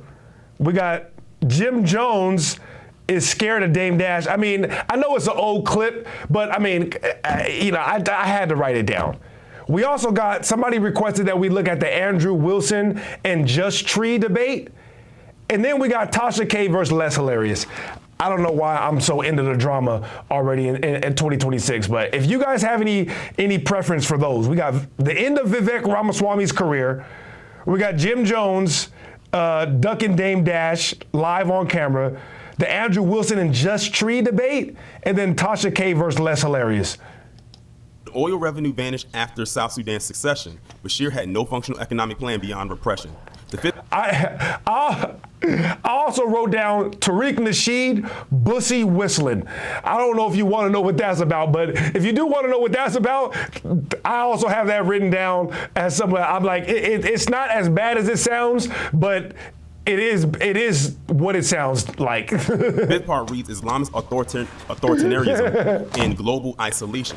Bashir aligned Sudan with hardline Islamist movements in the 1990s, hosted Osama bin Laden from 1991 to 1996. Crack-A-Miko, what is Crack-A-Miko's new track about? It depends on what it's about. Yeah, you know what I mean? Yeah, if it's about something I don't care about, I honestly haven't listened to one Crack-A-Miko song on my own. You know what I mean? So it depends on what it's about. Supported extremist networks, became internationally isolated and sanctioned, even when he later tried to reposition Sudan geopolitically. The damages are... Oh, by the way, did you send me those? I forgot you sent them to me on the app. And I haven't been able to download the app yet. I forgot about that. Part 6 says how it ended popular uprising in 2018 to 2019. Bread prices rose, protests erupted nationwide, security forces killed demonstrators, and millions still took to the streets. In April 2019, the military removed Bashir. He was imprisoned in Sudan. The country was left with hollowed out state, militarized politics, deep ethnic wounds, and economic ruin. The chaos that followed, including today's catastrophic civil war, cannot be separated from the systems Bashir built. The bottom line is Omar al-Bashir administration was genocidal, authoritarian, economically catastrophic, deeply corrupt, structurally destabilizing. This is the guy that is right now live on his page talking about how violent dark-skinned black Americans are. It says Sudan didn't just suffer under Bashir, it was fundamentally broken by his rule, and the consequences are still unfolding to this day. So that was a lot to take in. You know, it wasn't that much to read, but there was a lot of information there. Again, this is something I never even knew happened. But the fact that he actually... Oh, I knew it happened. And honestly, like I said, right away, when these situations happen and a family is able to get safe haven in America, I'm looking at it funny. I'm like, okay, so why did America allow you to come? Of all the families, why you? He sat there and confessed this openly and publicly in this interview. Now, I don't know when this... But now I know why, right? Why would America allow his family to come? We don't even know who his family really is. Think about it. Who is his dad really? Do we know? The interview was conducted. I don't know if it was conducted like in the last month or maybe a couple months ago, but I could tell it was... They come over here and they get fake names, fake birth certificates, fake everything. That's probably not even his real mom and dad. Fairly recent, just... What are the chances that that's actually his real mom and dad? I would say 50-50, for real. By the way that he has his rug on. And yeah, like I said in the beginning, and probably how I'm gonna title this video, after revealing this, he has no room to talk about us. None. He cannot say anything about black Americans anymore, and nothing about our culture, nothing about or anything for that matter pertaining to us, because this right here can always now be used against him. Well, I mean, it's not because of this. I mean, we was already clowning him. Like, I know not everybody caught that, but for the people that did catch it, y'all remember the very first time that I ever called in the Fresh and Fit. I said, listen, I don't want to hear nobody complaining about what these, I didn't say it like this, but I'm saying it like this now, all right? But the reality is I don't want to hear nobody complaining about these dumb idiots and their opinions on what's going on in black America, because they're not even black. I said that from the beginning. I'm like, they not even black. I'm like, this guy is Arab or whatever, something like that. And then what's his name is from the islands. So why would you guys even care about what they have to say about black people? Who gives a shit? It's one thing. I mean, they're haters. Everybody's a hater. Who cares? You know, he had an uncle, or he has an uncle and whatnot that's attached to what happened. But the fact that he sent him money at the request of his family to basically get him out of a jam. So not only are you aware of what your uncle did, but it now sounds like you were now complicit with it. No wonder he doesn't talk about his homeland like that. Now that's another thing. Because we like, why are you always talking about us? Why don't you go and fix your homeland and everything like that? I always heard that, Sudan was war-torn and everything like that, but I didn't know it was that bad. But after reading all of that, I can see why and where. You didn't know it was that bad, really? Do you ever? I mean, Sudan is like one of the poorest countries on the face of the earth. Probably came from this Omar al-Bashir administration for 30 years. They said, Myron's family, think about it. Sudan is not just poor, it's poor because of Myron's family. Myron's family are the people that made it poor. And then when the United States gave them a pat on the head and said, good job, they sent them over here so that way he could try to make you guys poor. Ain't that some bullshit? They said the most destructive and violent governments in modern African history. And here I am thinking apartheid was that bad, and it was. But this one is like right up there. That is crazy. But again, this is... Yeah, it's not that crazy. It really isn't. Like I said that from the very beginning. From the very beginning, I'm sure his family is probably part of some insurgency. And that's why they over here. And that's why he would even get a chance to work for the government. And if he does work for the government, what are the chances that he just don't now?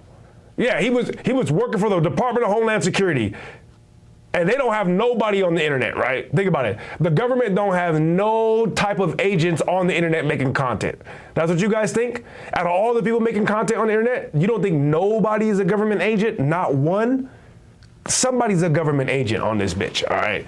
We know that. Somebody's a government agent. And you know who I would guess? The people that used to work for the government. Gosh dang it. That's the most obvious. That's why I said right away. I'm like, Mike Sertan said his last job was working for the military in counterintelligence. And now he leaves that to start a dating podcast. I'm like, he probably still works for the military. Myron was with the Department of Homeland Security. He probably still works there. Anyway, right. Reality said all he does is run cover for the administration. Literally. That's literally all he does. All right, let's see. I mean, while it's right here, you know what I mean? Since it's right here. Oh man, so social media is going insane right now because Freaky Zeke from Dipset has put out some footage of Jim Jones trying to jump Dame Dash, but Dame Dash wasn't going. He asked for a one-on-one fade, and Chrissy had to step in and defuse the situation. By the way, this is old footage. Yes, everybody knows this, but it's resurfacing right now for the obvious reasons. And shout out Chrissy. Although I will say, just like we're gonna see later in the Corey Holcomb thing, if you're a woman, you should never stand between two men and are getting ready to fight. I'm just saying. But shout out Chrissy, because I think that she knew that Jim was about to get his head knocked in. Situation. But it looks really bad for Jim Jones because it looked like he wanted to go and jump Dame, but when it came to that felt one, he wasn't saying much. So in the past, Jim Jones has been saying some things about Dame, but it looks like he made a mistake recently when he took some shots towards Freaky Zeke. Some response, he said at the time you tried to pull up on Dame and he wasn't having it. You tried to get the homies to jump Dame. They told you, nah, shoot a fair one. See what he got to say right here. Warm. Still warm, you know what I mean? Niggas talking all that soft shit. Niggas ain't soft over here, nigga. Remember that time when Dame asked you for the... What's up with New York people and the shirt off? Like, I just... Fair one. You brought the homies out there, and they told you, nah, you hit them up. Matter of fact, I don't even gotta say nothing else. I got the clip right here. Fight for you. Yeah, they do. You know, for you never did nothing, nigga. You ain't no gang. They do. That's right. You're entertainment. They a gang banger, Tough rapper. Hold on, let me slow it down. Sorry, you guys know I be listening fast. Soft, gang. You soft, nigga. You soft, nigga. You get the soft, nigga. You get the This ain't 1989. You get the film. You ain't never like choke me up. What? Don't fuck him up, bro. Look at Chrissy. Fuck me up. Give me the glass. Fuck me up. Do y'all see Jim Jones taking the glasses off his man so his man can go punch Dame? One more time. This is ridiculous. I can't even believe what I'm looking at right now. I really can't. Look at this. You get the film. You ain't never like choke me up. Don't fuck him up, bro. No cigarette. Fuck me up. Give me the glass. Fuck me up. Can't even give him the fair one. Anyway, you want to see the whole clip? Go to You Welcome Network right now on YouTube. Talking about my whole crew is soft. All right, so Cameron in the comment section saying, I know I'm Fredo, but you look good out there this day. But here goes the full clip right here, dog. Fight for you. Yeah, they do. You know, for you never did nothing, nigga. You ain't no gang. They do. That's right. You're entertainment. They the gang bangers, Tough nigga. rapper. You soft, gang. You soft, nigga. You soft, nigga. Can you get the film? Soft, nigga. This ain't 1989. You get the film. You ain't never fuck me up. Why ain't never fuck with nobody? No. Cigarette. Fuck me up. Give me the glass. Fuck me up. Bruh. Move, Chrissy. Chrissy, move, Chrissy. You hear Chrissy? I swear to God, you're going to hear Corey say the exact same thing to Darlene later in that Corey video. But do you hear Chrissy? Hell no. Chrissy's like, no, absolutely not. This is getting too serious. Shout out Chrissy, man. I see why he's still with Chrissy. She got to be older than him. You can't let this happen. You can't. No. Go inside and do something. Never see me down and out. Come on, guys, please. Let's just chalk this up as a fucked up day. Ain't no fucked up down. He came down at his house to try to disrespect me. And now he gotta eat that when he's not mad. You gonna remember that shit when you're not mad? I don't give a fuck about it. Your friends are shaming you right now. Your friends are shaming you right now. Where's the camera? They telling you to go swing on your old These niggas don't care about you at all, They should care about the way you act. They're shaming Trust me, they don't care about you, nigga. They care about what I do, nigga. Remember that, nigga. If we ain't doing that, let's not do it. If we doing it, let's get it over. I ain't got all day. Exactly. Let me do what I need to do. We're not doing it. I ain't got all day for this. If I'm gonna take a beat down, let me take it. I'm gonna look good while I get it. Let's go. Let's go. I'm ready. I'm right here. I ain't going nowhere till y'all go. Get off my block then. You can't do nothing. Get off my block then. I can do. You can't do nothing with these niggas. Do you hear him? You can't do nothing with these N-words. Jim legitimately brought a group of young dudes to beat up an old man Dame. And Dame was the whole time like, bro, if you want to fight that bad, just fight me. Dame is like, all right, bro, let's fight. What? One-on-one. Okay, let's go. And he's sitting there taking the glasses off his young homie like, go F him up. Go F him up. This is the most...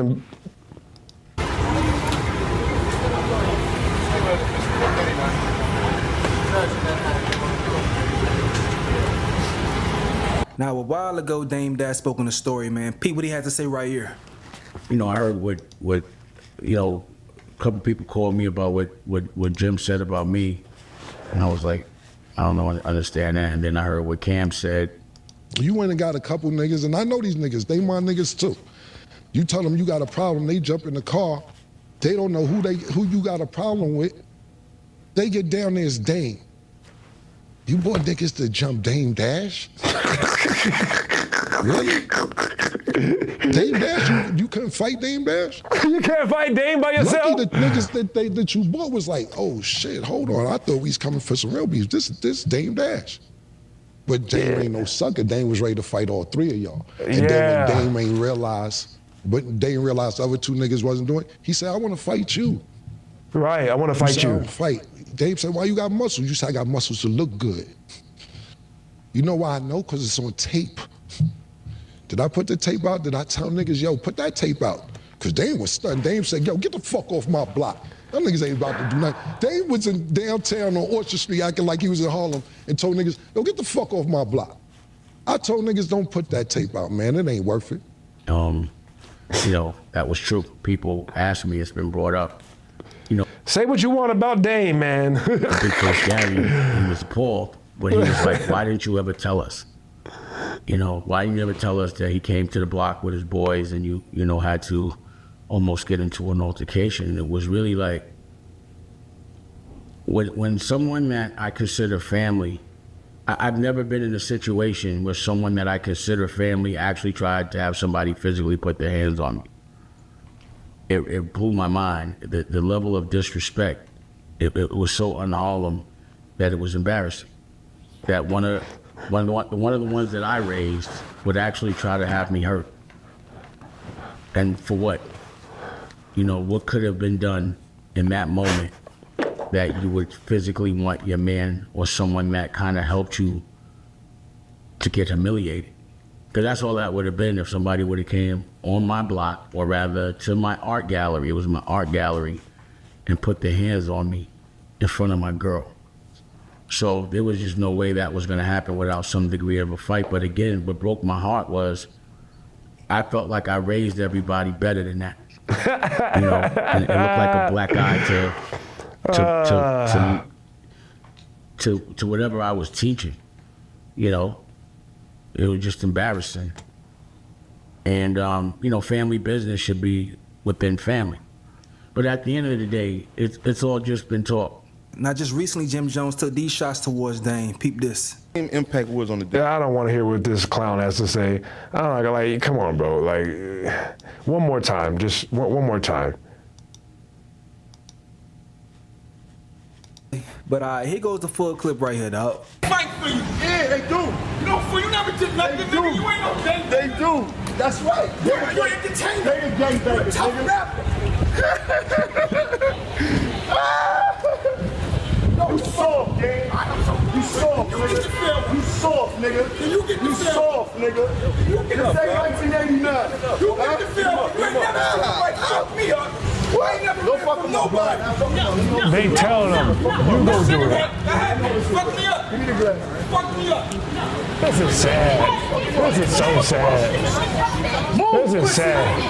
Chrissy, move, Chrissy. Come on, y'all.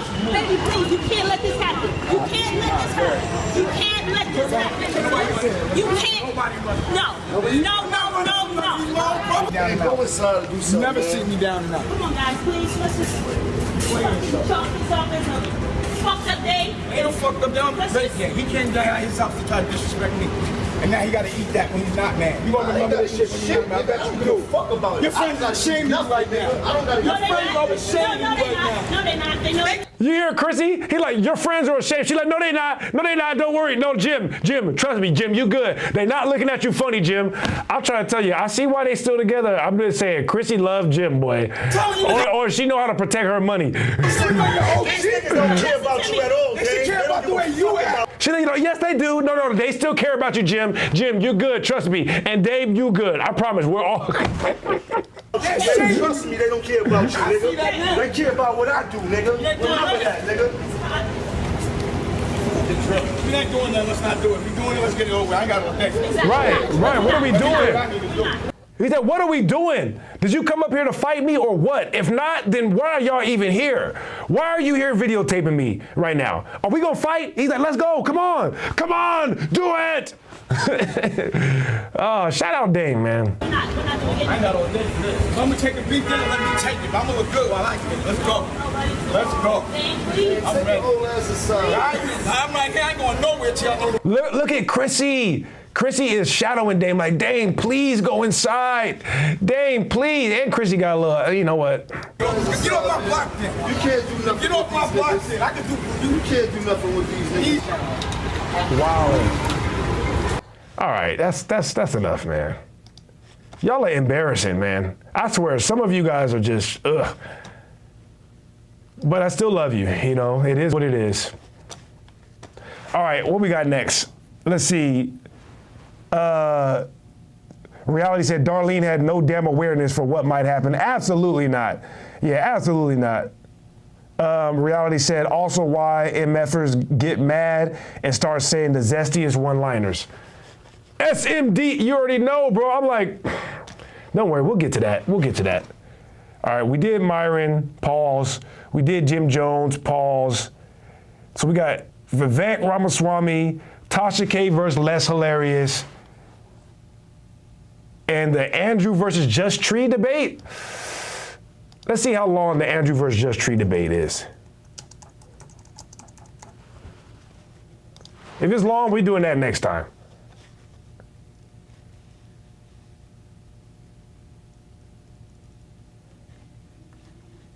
Oh, it's 1 hour and 32.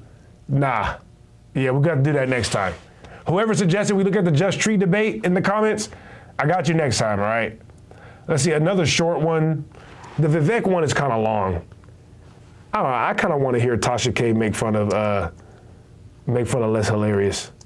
I know a lot of people don't care about this, but I feel like, you know, this is going to get clicks, and I was shamelessly watching this, you know what I mean? So I'm like, I don't, you know. Yeah, I was watching this, and this was funny. You know what I mean? I'm not really a Tasha K fan or a Les Hilarious fan, so you know. I was called down to the house. Mama called me down to the house, our grandmama did, to come fight with my sister. Yeah. Yeah. So my sister, I don't know why my sister would bring me up in a conversation. I haven't said anything about her. Ever since I called her out during that whole Nicki Minaj debacle and said that I felt like, in my opinion, that the female hosts on The Breakfast Club were more pick-me type women instead of holding the seat down for women that look like them, that go through. I don't know. Now that I'm actually listening to Tasha K talk, I'm like, listening to it the first time, her voice wasn't that annoying. But now I'm like, oh God, am I really gonna listen to this for the next 15 minutes? Of the energy that DJ Envy and Charlamagne have, along with. All right, let's go to here. You got Let's go something to here. without makeup? Yeah, table. You said, but it's mine. Here we go. Do so much crack. All right, here we It's go. my sister, y'all. It's my sister. Go ahead. I could never look like Tasha K. Ever. I would have to do so much crack. Somebody on the chat. They always fucking playing. But yeah, I could. Huh? Yeah, we can. Yeah. Yeah. I don't give 3.5 fucks what I do. I would never look like a fucking crackhead. I would never look like a little junkie. She always sweaty. So I should always like she fucking dirty. Ooh. I'm dirty. I'm dirty. Okay, I'm a crackhead. Yeah, I am sweaty because I got big titties. I got big titties that are real, and I got a big ass that's real. I didn't have a BBL, and a lot of my viewers about having one, only for my cousin to come out here and have you face down, ass up on a BBL table. You said, but it's mine. I don't get fillers under my eyes to create, because your eyes are very hollow. This is a good picture of her. I told Jasmine, make sure she gets a good picture of her. This is her. This is her in a full face of makeup. I wasn't even gonna do it to y'all without you want to see it without makeup, Jasmine? You got something without makeup? You got something without makeup? You got something without the lip fillers? You got something without the fillers and the Botox under the eyes? Do you? Dang. This is all natural, baby. I ain't even got no makeup on. All I got is my eyeliner. I got some line right. Somebody correct me in the chat. When she says I don't got makeup on, but I have eyeliner on, does that? I don't know. I don't even know if that's. Yeah, and this is. Oof. You put this on the internet. Lord Jesus, praise God. You put this with the sunken cheekbones. Yeah. Bless His name. Yeah. You did this.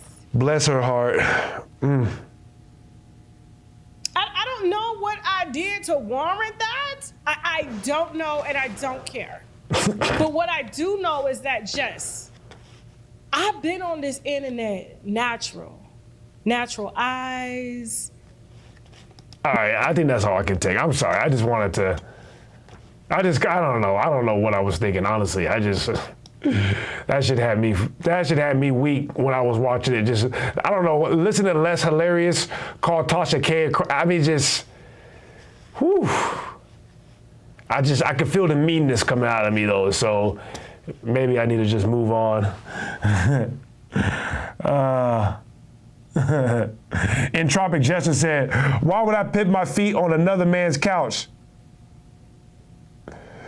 Trip the Goat says, she lying like an MF. You can't see her. But that's what I'm saying. I'm like, see, I don't know about all this I have on makeup, I don't stuff. I'm not going to get there, you know what I mean? But Less Hilarious calling Tasha, saying I could never look like Tasha K. I don't know if maybe that was a compliment, Tasha K. I don't know. Maybe she was giving you a compliment. Did you ever think about that? See, that's the best I got. That's the best I got. Should we go to, I guess we still got time to go to Vivek, huh? Yeah, I guess. All right, let's see if Vivek's career is over or not. I want to know what you guys think. Is Vivek's political career officially over now? And this is the last thing we're going to talk about before we get to the Corey, all right? We are going to get to it. Don't worry. We're going to get to it, but, it's been a while. I don't want to shortchange you guys. So I know some of you guys. You won't be any fun anyway. You can get out of the car. Listen, I know some of you guys were worried. Vivek and Jess Hilarious have the same hairline. Dang. Trip the GOAT said they damn near twins. Did you guys coordinate before you both commented that? Honestly, I hadn't even thought about that, but you're right. I guess it's a good transition. Speaking of humongous hairlines, let's talk about Vivek. There you go. I appreciate you guys. I'm gonna edit that in the front when I do the edit back, right? I'm gonna put it right. I'm gonna put it right in there. All right. So a few weeks ago, everybody was worried about Vivek because they thought that he got off of the internet or got off social media because of the racism. That's what everybody thought. He had got tired of the racism. Huh? Yeah, right. You honestly think somebody like Vivek gets tired of the racism? Oh, no. He got to where he is by having an endless capacity for racism. Vivek can get called Apu from The Simpsons a million times in a row and not even flinch. That's how he got that position. So if you ever thought for a second that the reason why he got off social media was because of racism, oh no. You got these raccoons messed up. You know what I mean? You got them all the way messed up. They don't give a damn. You can call them whatever you want. Did you see the video of Vivek where, what was that one white lady whose name I don't know? The ugly white lady with the blonde hair. You know, I do like your policies, but I would not have voted for you because you're an Indian. Did y'all forget that? Vivek let that roll right off. Like he took that one on the chest. You really thought some internet memes was gonna get him off of social media? No. Only this could get him off social media. Let's check it out. Rankin, a teacher in Urbana, allegedly told investigators her husband had begun selling steroids before progressing to other substances. And then how do you make the transition to fent? It's just like, hey, you want to go to the gym, you know, knock out a couple of supersets and then sit in the motel room with me for the next 4 days? Like, is that, how do the conversations go?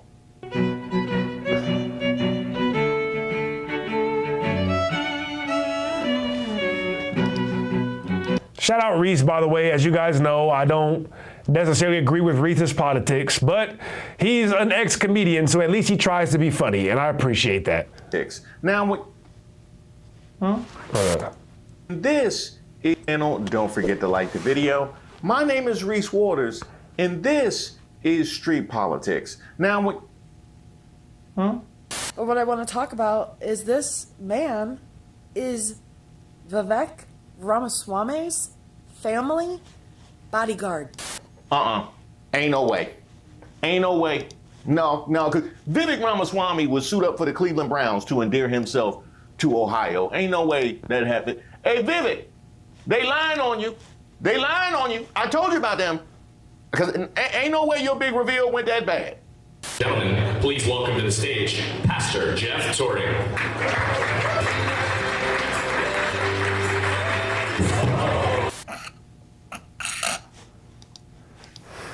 All right, I'm gonna slow it down so we can get the full effect. I just want to say, like, did y'all see Vivek Ramaswamy rapping the Eminem lyrics? Did anybody see that?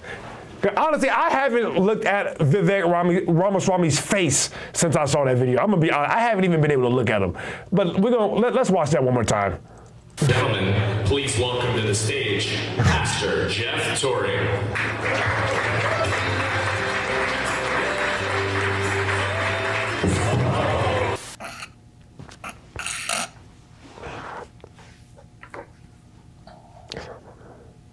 No, I was praying. I was praying. And he said, Pastor, I just bowed my head. Run it back though. Run it back. Gentlemen, please welcome to the stage, Pastor Jeff Torrey.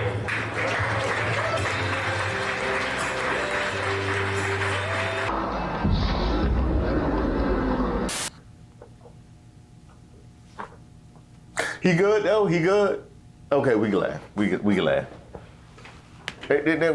Jesus would have wanted us to laugh. I think he laughed.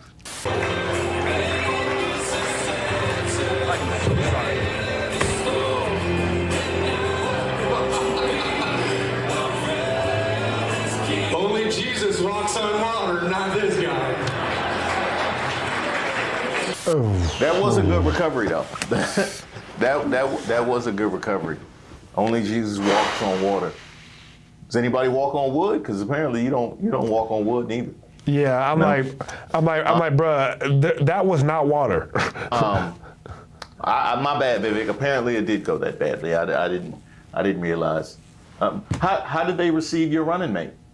After starting his campaign, framing himself as an outsider ready to shake up a broken system and bring affordability to Ohioans, Vivek Ramaswamy What color hair is this? Does anybody, you know what? has chosen one of the most entrenched insiders in Ohio politics for his lieutenant governor. Rob McCauley has spent his career rewriting the rules to lock in Republican power and take power away from voters, pushing massive tax cuts for the wealthy while shrinking funding for schools, infrastructure, and basic services, and steering Ohioans' money to billionaires. I'm not gonna lie, I don't give a damn about Ohio, for real. Could you please get to where his bodyguard was selling drugs? Vivek Ramaswamy's lieutenant governor pick proves that he is just going to continue to protect the status quo, looking out for the wealthy, while Ohioans continue to struggle with higher and higher costs. The Cleveland Browns. So you really would suit up and catch passes from Shador to get elected? It's really that desperate? Do you understand that it is actually statistically harder for a team to be this consistently bad than it is for them to occasionally accidentally be good? My goodness. Well, this can't help. Do you guys just believe in divine timing? Because I do. I think we just saw divine timing. That was divine to me. And yesterday I was talking to the young people of Ohio, telling us that we need to not vote for Vivek Ramaswamy. And I just wanted to share this because I thought it was interesting and it just, happened. So this man right here, his wife, I believe, is a teacher and he is a bodyguard and he does like contracted work, stuff like that or whatever. And him and his wife were using the United States Postal Service to bring the traffic drugs. Yeah. Traffic drugs. So I'm going to put some of the articles here on it. Wow. And what I want to talk about is this man is Vivek Ramaswamy's family bodyguard. Okay? And his wife's a teacher. I mean, you can't make this shit up, man. Divine timing. Another fucking reason. Nope. Sorry. Yeah. No. Yeah, I'm sure Vivek got off social media because of the racism. Yeah, no, it was the racism, trust me. No, look, his bodyguard can't even follow the rules. He's already taking advantage of the system. Oh my gosh. Nope. Not happening. Nope, sorry. Vivek. You got charges? You got charges? And we ain't talking about. I don't want to hear no excuse. And we ain't talking about no mother effing Dodgers. Don't you always say don't be a victim? You're a victim. Yes. The whole news media picked it up. No. Vivek Ramaswamy family bodyguard arrested on drug trafficking charges. Wow. Justin Salisbury, the bodyguard for Ramaswamy's family, was arrested last week alongside his wife, Ruth Ann Rankin, on drug trafficking charges. Wait a minute. It wasn't just a little hand-to-hand in the park. A whole trafficking operation? You're goddamn right. You didn't notice all them people popping by all late at night? Huh? You didn't notice that line going all the way down the driveway on weekends? What was it? Was it any of them little empty red and blue capsules? When you came out to get the paper, you see any of them capsules in the yard? You never wondered why he never had no bills bigger than a 5? You never wondered that? It wasn't weird that he had one of those big colorful belts on that didn't go with the uniform? for him to be your bodyguard? It wasn't weird that he drove you around in a car with no license plate on it. It wasn't weird that you had to pay him in cash wrapped up in a brown paper bag and leave it in the park. That wasn't weird.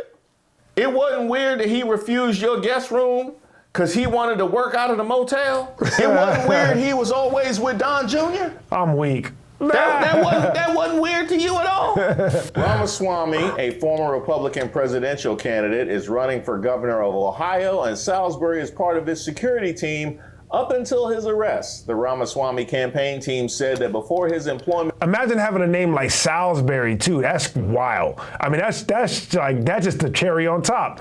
...through a... Like, you hired a dude with the last name Salisbury. ...private security firm. Salisbury had passed multiple FBI and state background checks. Yeah, he passed the FBI and state background checks. That's because he worked for him. You know what? As well as drug screenings and random testing. You never noticed that his white Air Forces was always filthy? You never noticed that? The criminal complaint outlined how local and federal investigators worked together on the case, which saw the packages connected to Salisbury examined, along with an address referred to as the target location. There, investigators found packing materials and multiple syringes, as well as a Ziploc bag containing traces of fentanyl. Yeah, Vivek, they said local and federal. So that means your people in Ohio knew, and some of your friends in the federal government. No. Do you hear what he's saying right now?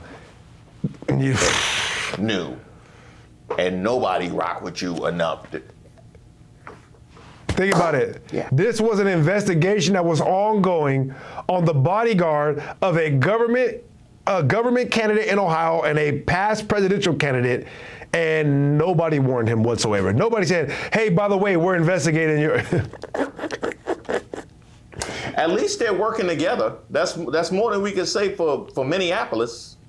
During a search of the couple's home, law enforcement found 264 grams of blue fent, 938 grams of meth pills, and 19 grams of MDMA, the complaint against Rankin said. She later said she believed the blue pills were benzos and some of the others were Adderall.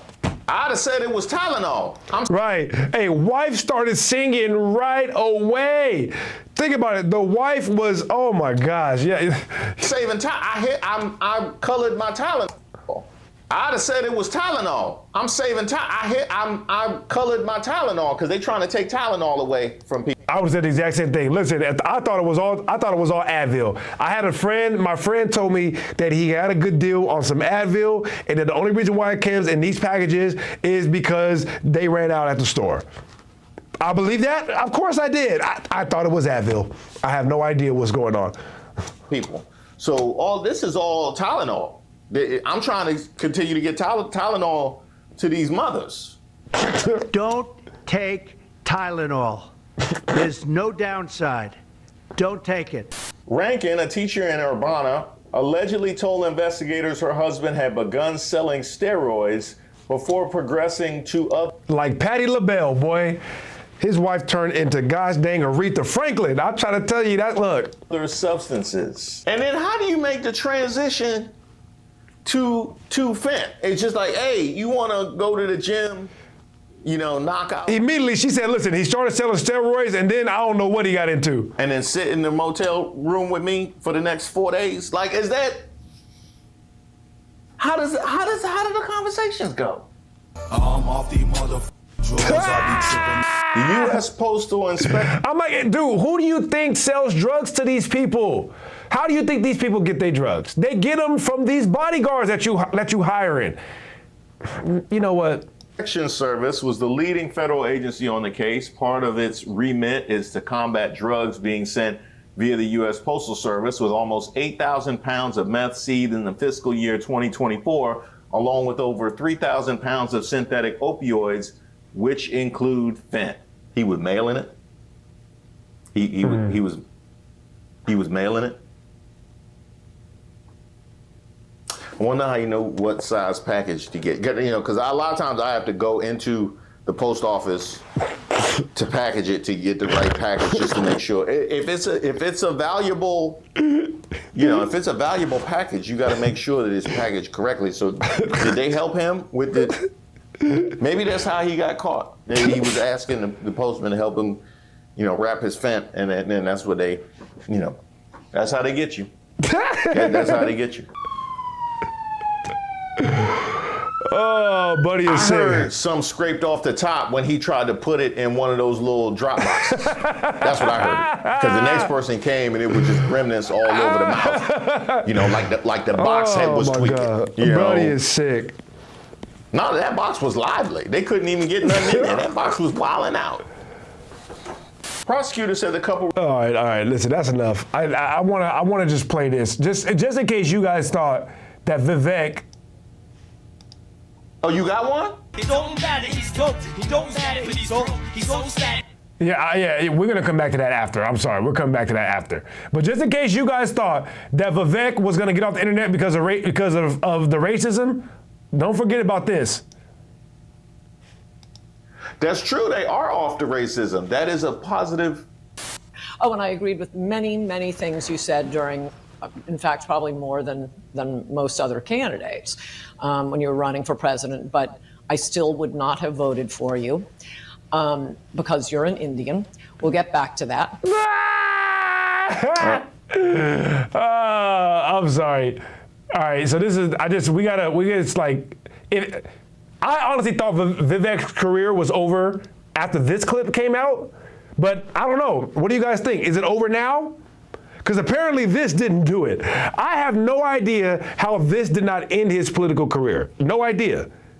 But this next thing, I don't know. You guys let me know. I mean, does anybody like you, Vivek? Oh, you got one? It don't matter, he's dope. He don't matter, he's dope. He's so stacked that he knows when he goes back to this mobile. After Vivek. Yeah, I need the whole clip. I'm sorry. I need the whole clip. Sorry. Yeah, oops. Just in case you guys didn't catch this gem. All right, I don't know if you guys caught this gem or not.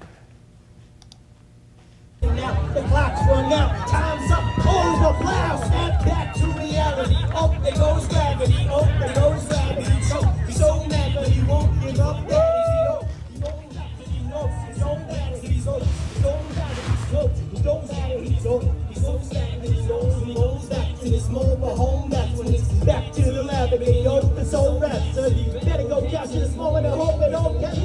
Lose yourself in the music, the moment you that was all.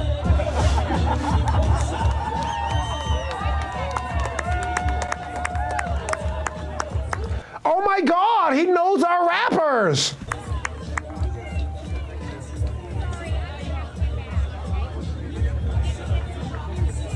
I wonder how Eminem's gonna. Holy shit, that was absolutely. But he keeps on forgetting what he wrote down. The whole crowd talks loud. He opens his mouth, but the words won't come out. He's joking now. Everybody's joking now. The clock's run out. Time's up. Over, plow. Snap back to reality. Oh, there goes gravity. Oh, there goes gravity. He's so mad, but he won't give up. Daddy, he goes back to these notes. He's so mad, he's so mad. Nope, I know what you're thinking, and nope, this is not AI. He goes at it, he's so sad, he goes back to this mobile home. That's when it's back to the lab again. He opens so rap, so you better go capture this moment and hope it don't catch you. Lose yourself in the music, the moment. This is wild. I can't. All right, let's get on to the Corey. Honestly, I'm gonna try to get through this very quickly because I've watched some other people react to this today, and oh my gosh, this is the reason why I actually do YouTube, just so you guys know, because everybody else is so trash. Just take forever to freaking get through shit, dude. Everybody wants to sit there and talk for a.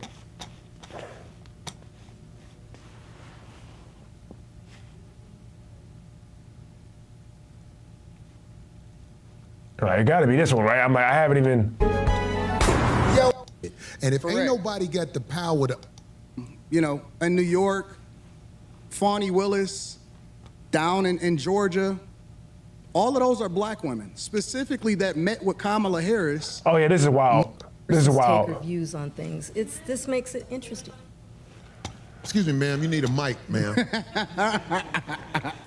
You can ask on the mic, goddammit. Anton, just a clarifying question.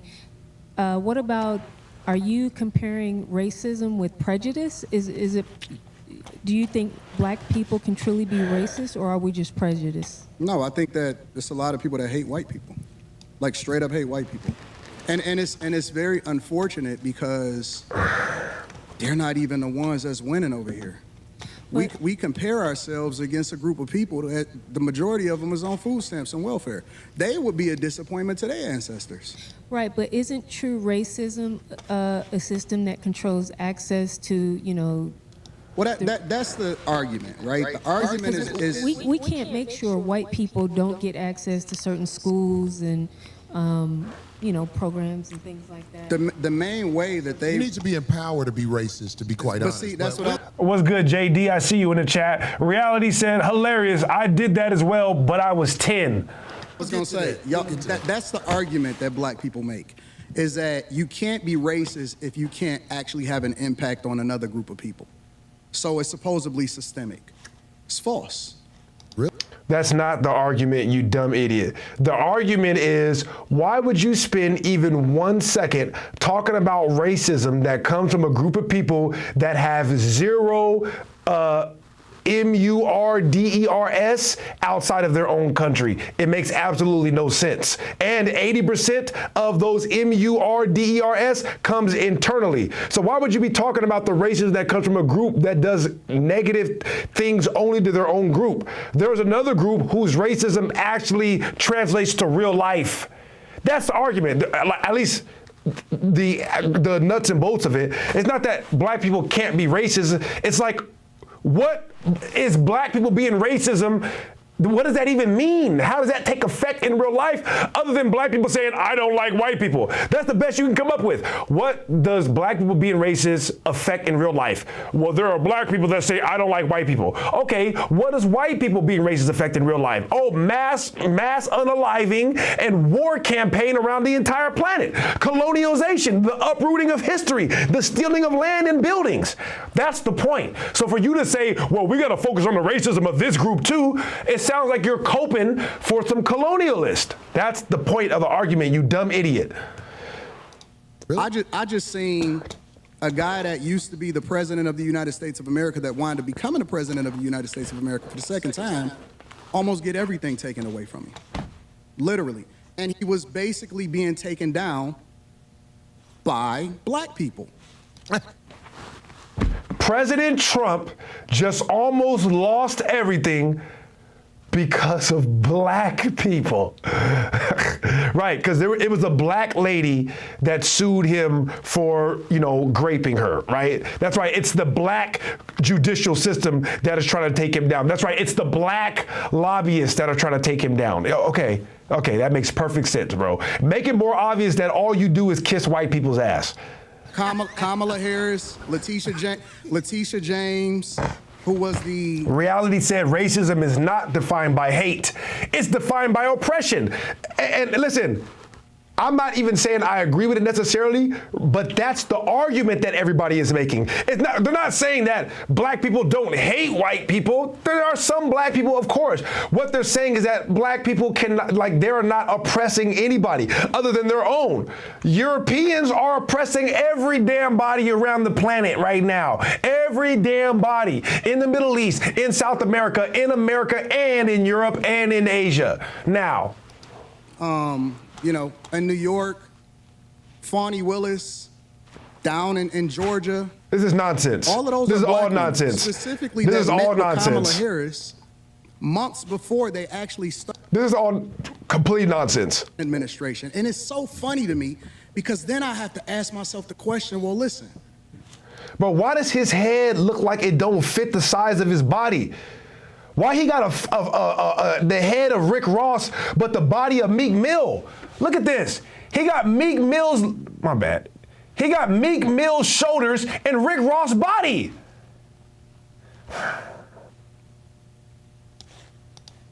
If this is a construct, and if it's all about white people, and Nobody said all of that. the energy is going towards a person Nobody that said black that. people fucked with before he actually ran for president of the United States of America.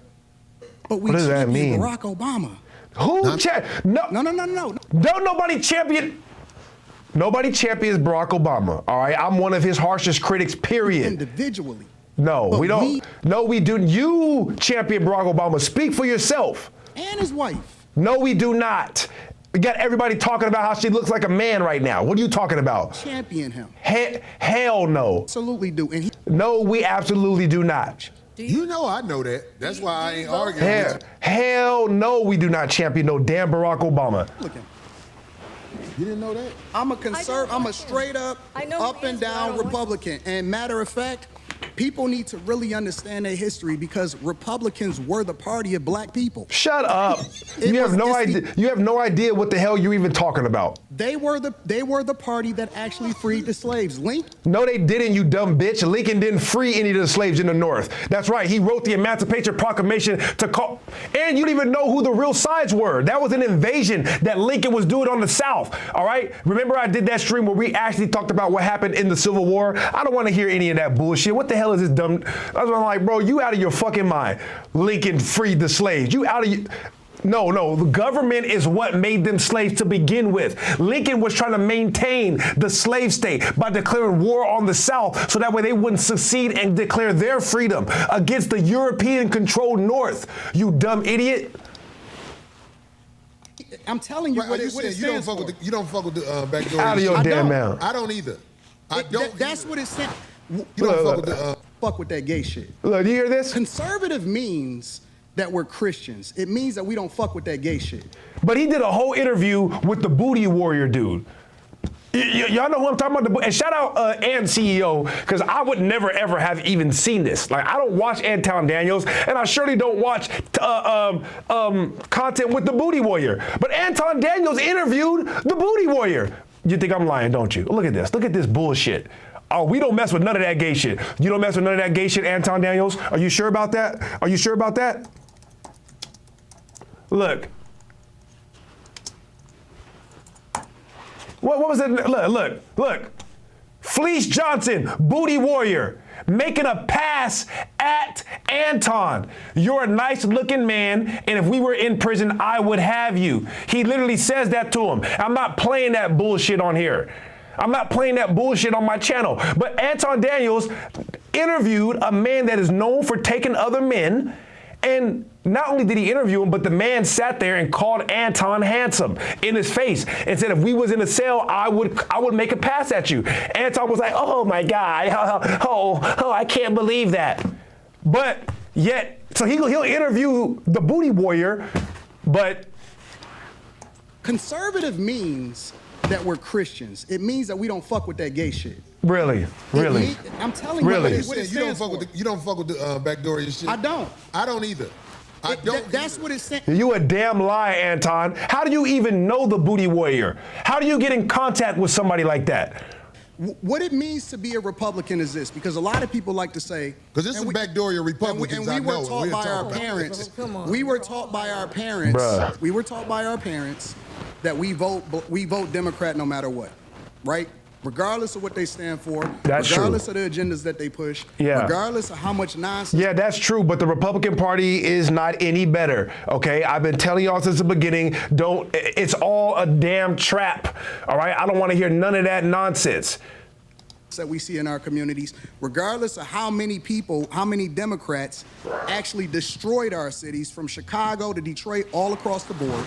We were taught to vote that no matter what. You vote Democrat no matter what. I agree. But this is the difference between the Democrats destroyed. You know what? Let me stop. Parties on a very. Every single political affiliation is bad and destructive to every single community that it exists in. Period. fundamental level, not complicated at all. Really? You finna say there's a difference between the parties? This is the difference. I can't wait to hear this. No. You Hell may say no. that it's the same type of public politicians. No, it's the same people, period. Doesn't take advantage of the people. The same people controlling the right is controlling the left. Republicans want less government so you can do what the fuck you want to do. And Democrats want more control, so they want to control what your money is, where your tax dollars go, and what you can do with your money. Okay, so I'm gonna tell you this. That's the fundamental difference. I'm gonna tell you this. And you don't have to believe me, but I'm just telling you. I'm listening. The people in charge are not Democrats or Republicans. I understand that. Kamala Harris No, you don't. Shut is up. allowed to do whatever she's done. There you go. This new president, he's allowed to do Period. whatever he is willing to do, or they allow him to do. Facts. Everything is allowed. There are people in charge of this nation that flat out run shit. And if ain't nobody got the power to uproot them, then we're gonna keep having people. Reality said it is a hate crime to assault someone who hypothetically wants to, you know what? Never mind. Paying a whole bunch of money for houses and a fire hydrant don't work in front of it, but they'll charge you for the fire hydrant in front of your house. But we got a less than 20% voter turnout rate in a local election. And you understand voting don't work, right? It does work. You out of your fucking woosah. How? It does, but you just missed it. See, voting is what trapped us.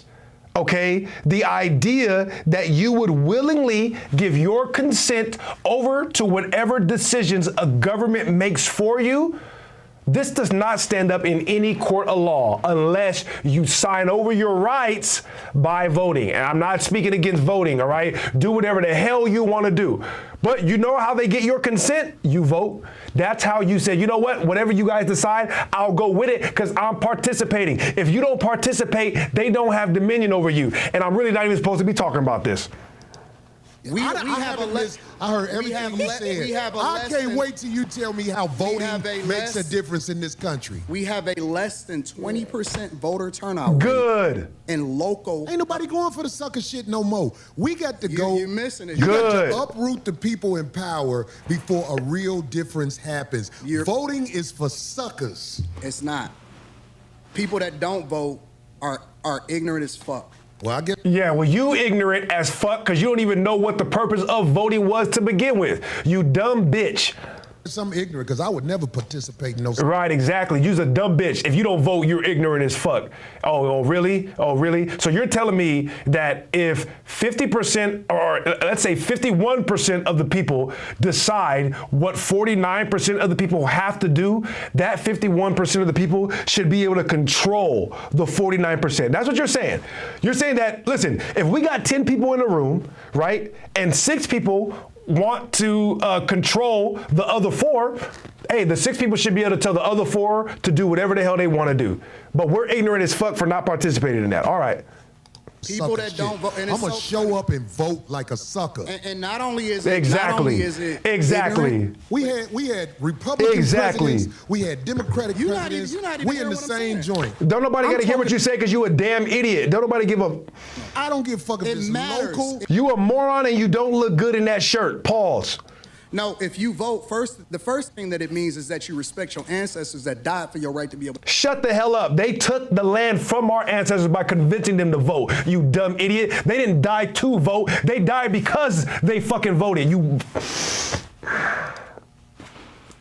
I'm sorry. Funny to didn't do it like this. I'm sorry. Because people went to war when the government tried to. Exactly. It wasn't no fucking voting going on, you dumb bitch. They convinced them to vote, and then when they realized that the vote was taking away their land, they went to war. That's what happened.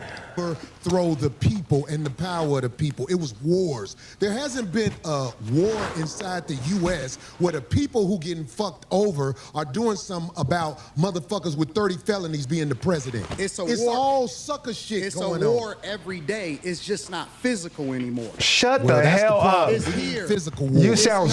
Shut up. You sound stupid. To jump it off. It's not. We gonna always be talking. But see, yes, real it is. You an gladiators idiot. don't Shut talk. up.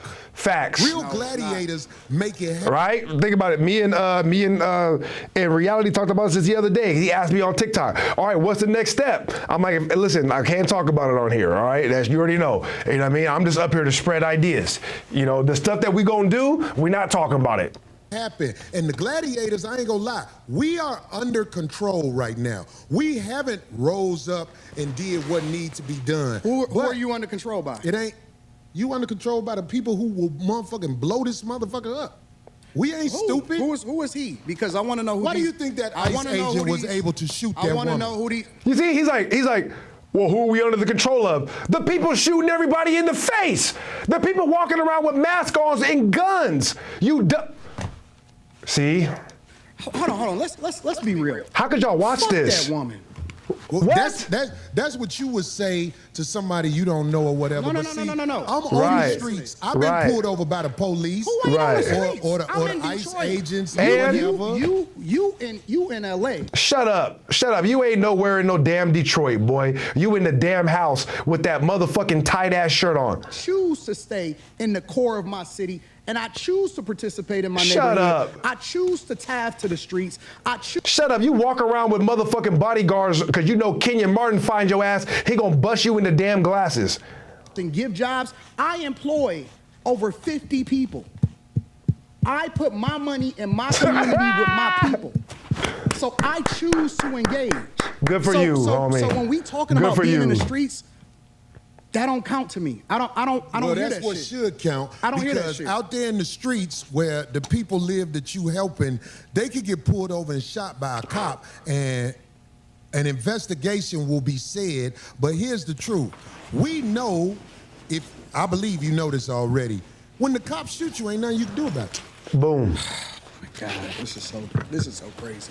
Unless the entire world starts to riot behind you getting bodied, and then maybe one or two officers might get arrested. You know what I mean? But other than that, that's the facts. If they choose to shoot you, it's your word against theirs. What? This is not a black or white issue. That's why he brought up the white lady that just got killed. He's like, everybody's under control. Oh, who's controlling us? The people shooting you in the face. This is so insane. Is that what I said? I said when the cops shoot you, ain't nothing you can do about it. Is that a lie? This is so insane. But you didn't answer it. I'm gonna answer your question. Okay. I'm gonna answer your question. It depends on the circumstance. And All the right. interesting thing about it is this. Thank you. The majority that was brilliant. Depends. Oh, we couldn't have guessed that. of the people, because you like to use a blanket statement. That's like me saying all black people are stupid. Well, have you said all white people stupid? No, I'm talking about cops. You should say that one time. I'm talking about because cops. it's easy to say all black people are stupid as an example. Say something about the white people. No. You're not. I don't think you got people all the time. Oh, well, I didn't hear you. Can you tell me? Because I talk don't about know. liberal I hear white you women talking about- literally being. You see that? I talk about white people all the time. I talk about liberal white women. Biggest enemy of the United States of America. That's the thing I say every. The biggest enemy of the United States of America is liberal white women. That's wild. That's a wild statement. Women literally being the biggest enemy of the United States of America. That's the thing I say every single day. Caucasian female, the biggest enemy. Literally, white liberal women are the worst thing that ever happened to this country. What about their men? But we gonna get there because you keep trying to. We gonna get. Do you see? And I'm not even. You already know I'm not this guy. But Anton, come on, bro. We know, bro. I feel like Anton has a white boyfriend more than likely. I think so. Honestly, if I'm being honest. Get me to qualify it by participating and joining in on the court. Do you hear this? You keep trying to get me to qualify it by participating and joining in on the court. See, now he has all these explanations. Well, he's like, listen, Anton, say one thing that white people have done to this country, white men. See, I'm not gonna play this game or whatever. What about white women? Yeah, liberal white women are so terrible, blah, blah, blah. What about white men? See, you're trying to get me to play a game. What about black men? Yeah, black men are so terrible, black women ain't shit. But what about white men? See, but now you're trying to play a game. Weirdo. No, I think you're doing what's easy. No. I'm doing what's real. I think you don't want to go against them. Weirdo. Because if you go against them, it'll be some video of you going against them. Exactly. When I say them, I'm talking about your boss. I don't have a boss. Yeah, you do. Shut up. We say that. Yeah, you do. We Shut say up. that. But Yeah, here's the truth. I don't have a boss. It's a reason you go after black males or black people quicker than you will go after white males. What are white males responsible for in this country as the downfall I'm an of equal it? accountability smoke giver. I talk about everybody. Cool. Well, you just talked about liberal white women. We just heard you. You said that they are the worst thing to happen. Give us some equal accountability for white men. Let's hear it right now. I'm just saying, I ain't heard you talk about white men since you've been up here. You ain't been listening. I've been listening. You ain't been listening. I've been listening to you. No, you haven't. I hear you don't taking have, the. You don't have the capacity to be able to listen because you're too busy. No. You see how he cleaned it up at the end? He tried to insult him, but then he realized how it came off, so he added some bullshit at the end. You don't have the capacity to listen. Because you're too busy? Bro, you're not slick. Stand on your disrespect, bro. Stop being a No. You got me wrong. You too busy. My capacity that you just criticized, that's an opinion. Here's the fact. Have you said something about Caucasian males and how they destroy this nation? Well, what did I miss? Let's slow down. Let's slow down. Oh my God. See, look at Darlene is like, damn. Look. Darlene, like, he gave you an opportunity. You were so quick to jump on the black of liberal white women. Oh my God, the worst thing that happened. He said, all right, bro, let's be fair. Now say one negative thing about about white men. Say one negative thing about white men. Look at his answer. Here's the fact. Have you said something about Caucasian males and how they destroy this nation? Well, what did I miss? Let's slow down. Let's slow down. You talking loud, but you're not saying a lot. No, you talking loud. See, now you talking loud, but you're not saying a lot. All right. See, all right, so this is what we doing now, huh? All right, this is what we doing. Okay, all right. And you still talking around. What did the Caucasian male do to America to bring it down? I'm not getting into that. I'm not getting into that. Look at him. Look at him. We know what Anton, listen. Around it. And that's why I lose respect for you when you start dancing and kissing Caucasian males' ass. But I don't. Don't do that in front of me because I'm not an ass kisser of nobody. Yes, you are. You suck the dick of black people right now. You doing the easy shit. Oh, Jesus. What you do, let me tell you, black people right now. Ass kisser of nobody. Yes, you are. You suck the dick of black people right now. You doing the easy shit. What you do, let me tell you what you do. Nah, see, homie, let me tell you something, homie. I don't suck dick. Yeah, you do. Yeah, you do. So yeah, you do. Right now. I don't suck dick, homie. You doing it. Listen, I'm trying to tell you, when I watched it the first time, immediately, when I heard him say suck dick, my first reaction was, Darlene, get up. That's the first thing that came out of my mouth. He said, you suck the dick of black. I'd have been like, Darlene, get the fuck up. Get up, Darlene, right now. Get up and get your ass away from me. What'd you say? Oh my God, I'm hot right now just thinking about it. Right, homie. Believe me when I tell you, I don't do that. I don't do that. Listen. So don't come at me with no dick sucking shit. I'm gonna give you the same energy you give me. Get out the way. Get up. Darlene, get up. I don't do no dick sucking shit. Period. I'm a motherfucker. Listen, all you people out there in YouTube land and on TikTok, you think I won't get at you like this in real life? Ask Tyson if I get at people like this in real life. Ask him if I don't get at people exactly like this. All right? You think it won't happen to you? Listen, man, y'all better watch who you talking to in person. That's a fact. Fucking man, I don't do no dick you sucking see that? shit. You see that? I don't give a fuck about nothing. Well, I tell you what, watch that dick sucking shit, cause that'll go bad. Call it what you want. I don't do no dick sucking, You homie. say a lot of shit that I don't fuck with either. And you should have said something when I said it then. If I said something that made you want to fight, you should have brought it up then. Hey, shit. I don't give a fuck about what you talking about. I'm right here. And no dick sucking shit.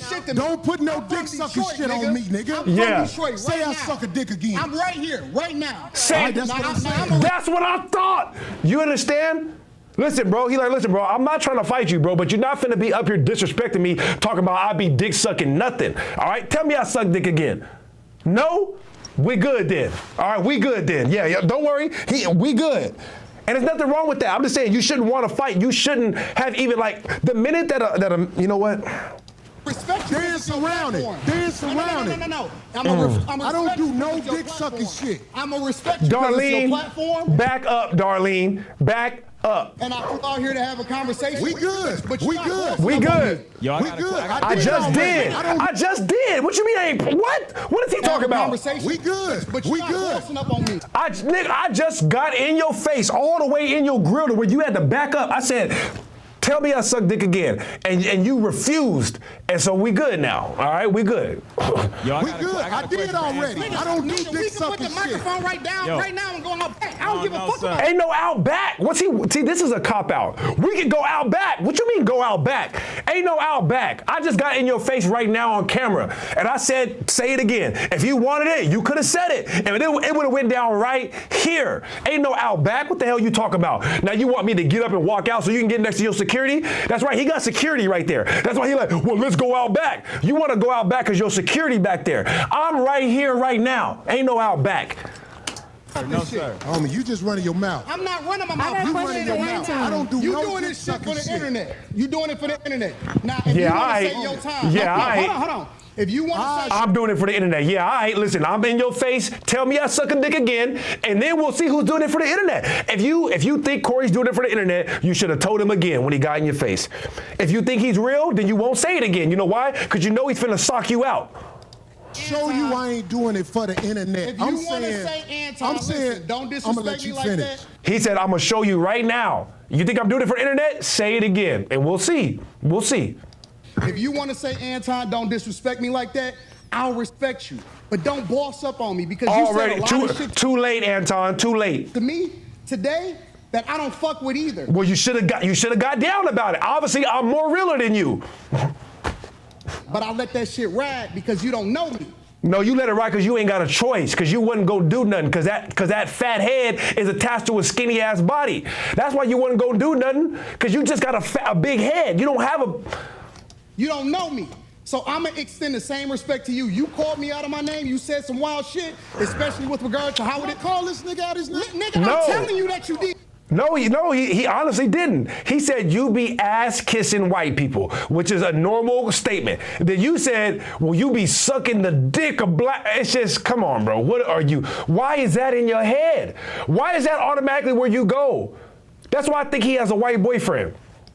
And there's nothing wrong with that, but you need to make that known. All right, you can't be out here pushing all this. Oh, I'm a Christian. Oh, I only sleep with my wife. I'm better than you. I don't have to cheat when you probably got a white boyfriend. Anyway. Can't tell me how I get respected. I got a question for bro. Okay. Nah, hell no. Hold on 1 second. Hell no. Hold Hell on. no. We're just getting loud. Hell no. Ain't no question. Right? Yeah. No questions. This is my show. What you mean don't switch seats? Why, you nervous? What you mean don't switch seats? If you gonna talk to a man crazy and say that he be sucking dick, then I'm gonna come sit right next to you. I'm gonna sit right next to you, right in your face. What'd you say? Oh, okay, that's what I thought. All right, say it again. If not, then we good. This is my show. Don't switch seats. Hold on. Scary ass. Hold on 1 second. Hold on. We just getting loud. I ain't gonna get loud. Then don't switch seats. No, this is my show. Scary ass. This is my show. Cool, but I take that shit as a threat. Okay, well, It is was. a threat if you call It him. was a threat. I take it as a threat. It was. You should have taken it as a threat. He got all up in you. He got this close to you. And he said, say it again. I dare you. And you didn't do nothing. Be dick sucking. I don't dick suck, my nigga. Man, fuck what you talking about. I don't dick suck. Hey, whatever. What? You're not gonna do Come shit. at me with that dick sucking You're shit not gonna again, do nigga. shit. You're not gonna Then say it again. Say I suck dick again, nigga. We can go out back again, nigga. You're not gonna Come at me with. Say I suck dick again, nigga. We can go out back right now. Fuck I am. We can go out back right now. See, he trying to trick y'all for the camera. He trying to trick the camera. No, we can go out back right now. What you mean out back right now? If you wanted to fight, all you had to do was tell him you suck dick. You ain't had to get up, walk nothing. You could have been like, you suck dick, and you would have got exactly what you wanted. But you got up to walk to your security. That's why you did that. You're not fooling nobody, Anton, whatever the hell your name is. If a man comes up to you and said, bro, tell me that again. And if you want to fight, all you got to do is say it. He's inviting you. You didn't want to fight. Stop lying. I bet you won't say that shit. We can go out back right now. I got money for all this. Whatever. I got money too. Don't nobody give a fuck about that shit. Look at this scary ass nigga. It's not respect. I ain't falling for it. I ain't fuck. Look at this scary ass, bro. We know you scary, Anton. Darlene, get out the way. Yeah, exactly. No, it's not. You see? You see? I told you Darlene was gonna do the exact same thing that Jim Jones' wife did. Well, look. I ain't fuck. Darlene, get out the way. Don't get in the way of two niggas. Never. Let me tell you something, homie. I'm still sitting right here. Because we got to go out back to lead this motherfucker. Period. He like, bro, if you want to fight that bad, you can fight me right here. If you want to fight me when we get outside, I'm going to walk outside when we done either way. All right? I gave you the opportunity to fight me right now. If you really feel that strongly about it, come on then. If not, I said don't say it again. Period. But I'm saying that dick sucking shit, watch that. That's all I'm saying. And if I don't say it how you like it, if you want to okay, get back to the conversation, we can get back to the conversation. But just know, I'm not listening to none of that shit, bro. Here, nigga. I ain't listening to none of that shit. Well, if you want to get back to, back to the conversation. Yeah, bet. Hey, as long as you know, don't say it again. Don't say it again. See, the show cut off for a second. I don't know what happened right there. But listen, he said, listen, bro, as long as you don't say it again, we good. Stop all that, I'm going to get in front of everybody, say whatever. No, you're not. All right, you ain't going to say whatever in front of everybody, all right? Because when he stood right in front of your face and dared you to say it again, Buddy was shaking. Everything's straight. Everything's straight. Ain't nobody saying I'm sucking dick no more. Everything's straight. For sure, Period. For sure. I got a question for bro, though. And I'm gonna respect him on that. Yes, look at Corey's face. He said what he said, so I'm gonna respect him on that. Yeah, look at Corey's face. You think it's over? You think it's over? Black people. See, yeah, you think Corey done? Look at his face. No, he ain't done. Say about the use of Christianity to make slaves out of black people. In what, today's time or historically? No, sir. Historically. Look, that boy Corey mad as hell. Look at Corey's face. Everybody, listen, you know what's going on in it. Corey like, boy, I should have socked him out. I should have just socked him right out. You can use the internet in order to push out propaganda, or you can use it to communicate effectively with. Look, Corey like, I should have socked him. Look, he like, woo, he like, that boy Corey ain't done at all. He not even close to being done. The Quran is used in a negative way in order to control people. Look, he I can't even stand this nigga voice right now. I don't even want to hear this bitch ass nigga talking. I ain't trying to hear nothing from this nigga except me punching him. Depends on the person, and that's why we evaluate the person based off of their. That's that. I'm trying to be professional. I'm trying to do it. You think Corey moved on? What y'all think? Hell no. Not a Christian. 100%. So I agree that the teachings of Jesus are pure.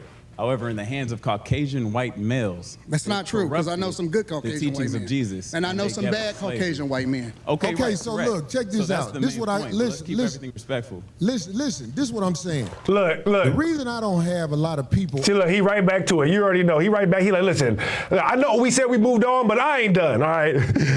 Entropic said, it's crazy because talking like that in front of the camera is the same as women hitting you with the pretense of not being allowed to hit back. There is a presupposition of nonviolence, exactly. But he realized, like, oh, I can't tell people they sucking dick in their face because I might get beat up. He knows that now. And I can't believe he got this far without knowing that. That's why I believe he really ain't in Detroit like that. Up here at the show is because I know a lot of people aren't initiated when it comes to talking to men of a certain mind state.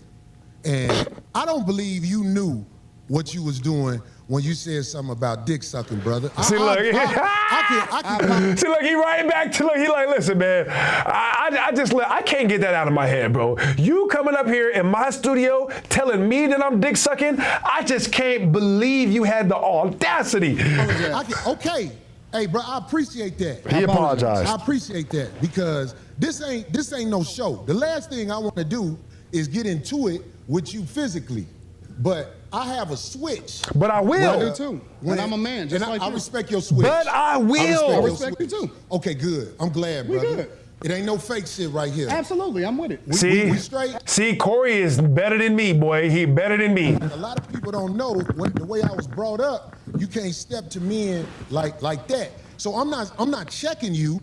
I'm just trying to let you know we good. That when we talk to each other a certain way, like if dick sucking is brought up, that's just like motherfucking pissing on my shoes. So I'm saying, like, I could get back straight. Right. When I said your hand, it wasn't phony. Listen, When he say I can get back straight, he's talking about right now on the show. That's what he's saying. He's like, listen, we can get back to the point where we're having a normal conversation, I promise. But we have to, he's like, I need some closure though. Because you ain't just telling me I'm sucking dick and then we moving past that, bro. This is not New York, all right? He's like, this is LA. We do not talk this weirdo shit out here. The minute you tell a man, suck my dick or you sucking dick, you gonna get punched on out here, all right? And Corey from Chicago, but I'm just saying, he like, bro, we in LA. We don't talk like that out here, okay? I don't know if that's how y'all do it in Detroit. I doubt it, but nigga, no. I get into it with my homies. I get into it with my brothers. I don't have no sisters. I got three brothers, and we scrap it out. I scrap with my. I don't give a damn. I ain't gonna lie. I don't give a damn about you, Anton. I really don't. Once we have a disagreement and we get it out of our system. So if we good, then we good. I'm good. I'm with it. Let's get to the conversation. That's why I tried to explain myself right there, because I'm like, this man probably don't even know that my mind is set up, Anton, my mind is set up when people do things like throw I call it backdooria on my show. Look, he's still, look at Corey cannot let it go. He's still talking about it. He like, listen, bruh, like, I need you to leave here knowing to never do this again, all right? Don't ever, like, he's like, you gonna be in LA for the rest of the day?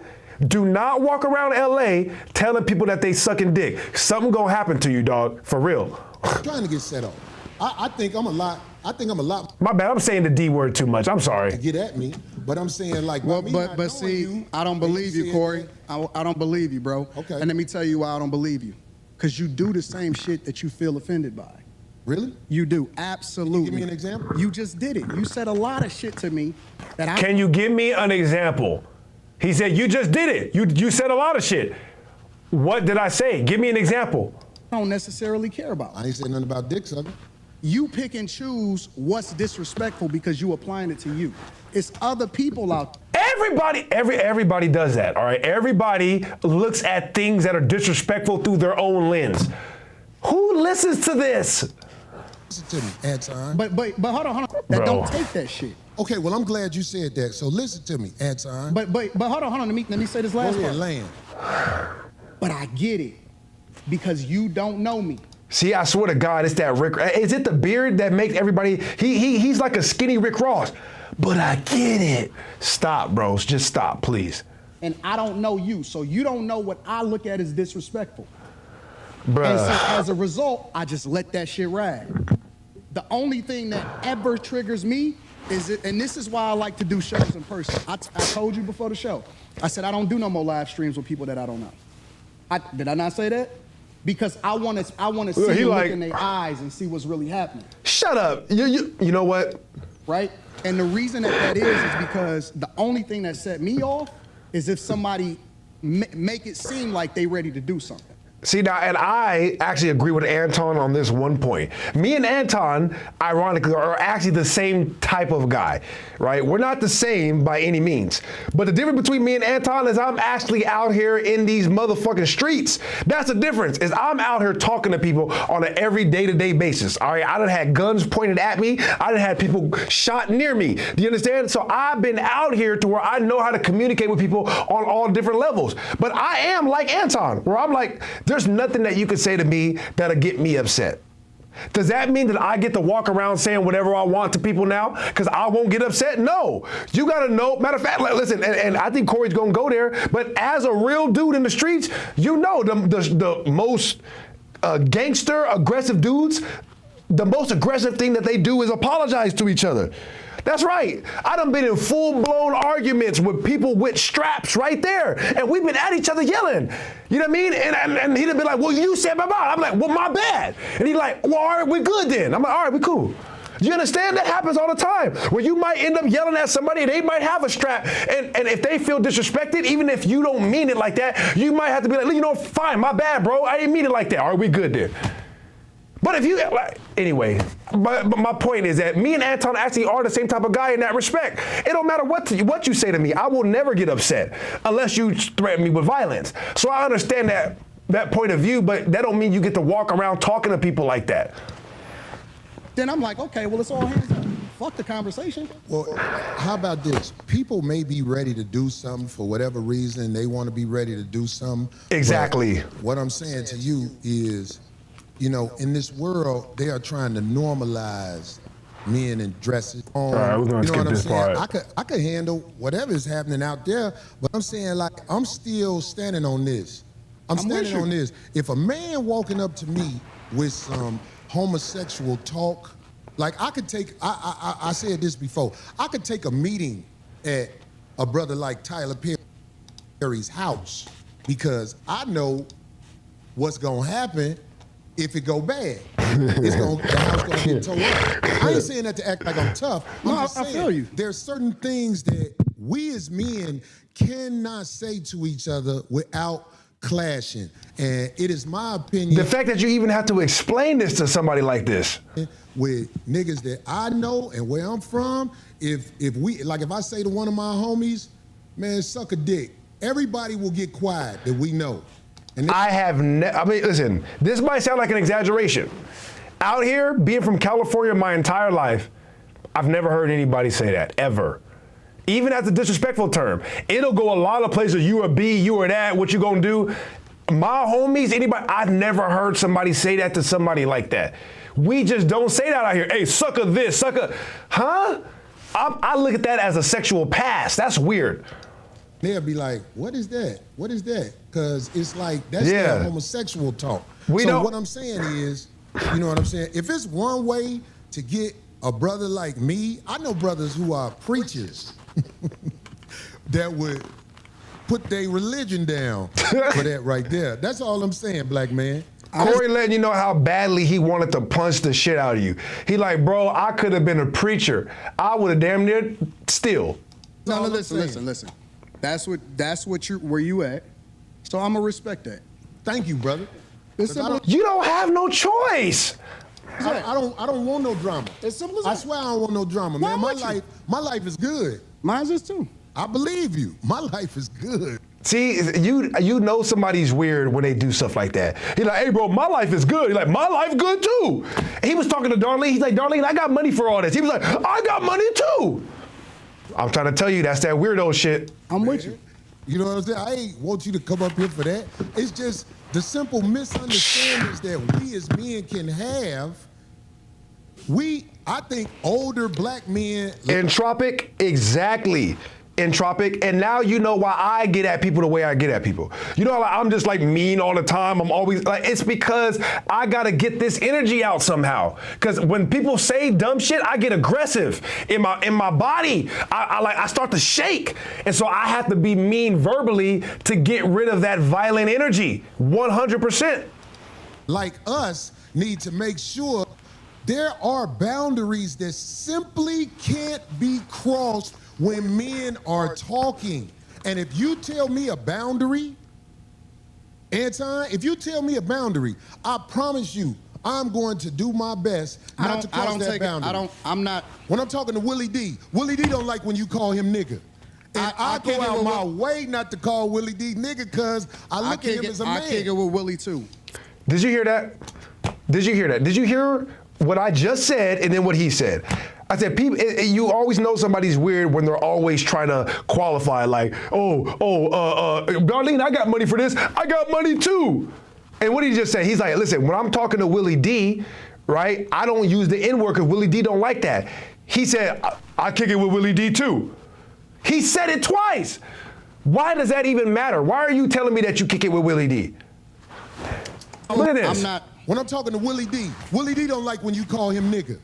And I go out my way not to call Willie D nigga because I look at him as a man. I kick it with Willie too. For me though. What does that? I don't give a fuck about the talking. I don't have no boundaries. I don't care if a nigga say something about me. It is what niggas say. Why would you earlier use the fact that Corey was disrespecting you as an example of a time you wanted to get heated? You said that. You were like, well, you called me a bunch of shit, but now you're saying you don't care what he calls you. Bro, these are weirdos. Shit like that all the time. Like, that's the environment that we live in. I only care about my real life. Can I ask you a question? You just said men talk disrespectfully to you in your face all the time. No. This is nothing. You did not hear what I said. I said they do that shit all the time. You see it in the chat, you see it in the comments, all of that shit, right? Yeah. I don't care about that shit, right? That's right, because that's for the internet. Right. So when people say stuff, I don't take it personal because it's not a thing to me. It's just talk. The only thing I care about is what happened in real life. When I cut that shit off in real life, my life is great. Right. Let me tell you something. Go ahead. So my point is that I don't take nothing personal unless it get personal, unless it gets physical. That's the only thing I'm up on. Anything else I can walk away from. I don't give a fuck about that. My life, I could walk away and I'm probably gonna never see that person again. I understand. So This is why the chat, I allow them, and in fact, I encourage them to be themselves in the chat, because this is a computer screen. But one thing I will say about, this is to the youngsters especially, because they the ones who really don't know. I'm talking about 35 and under. When you in a man's face, you have to watch how you talk to them, because face to face is a lot different than the computer.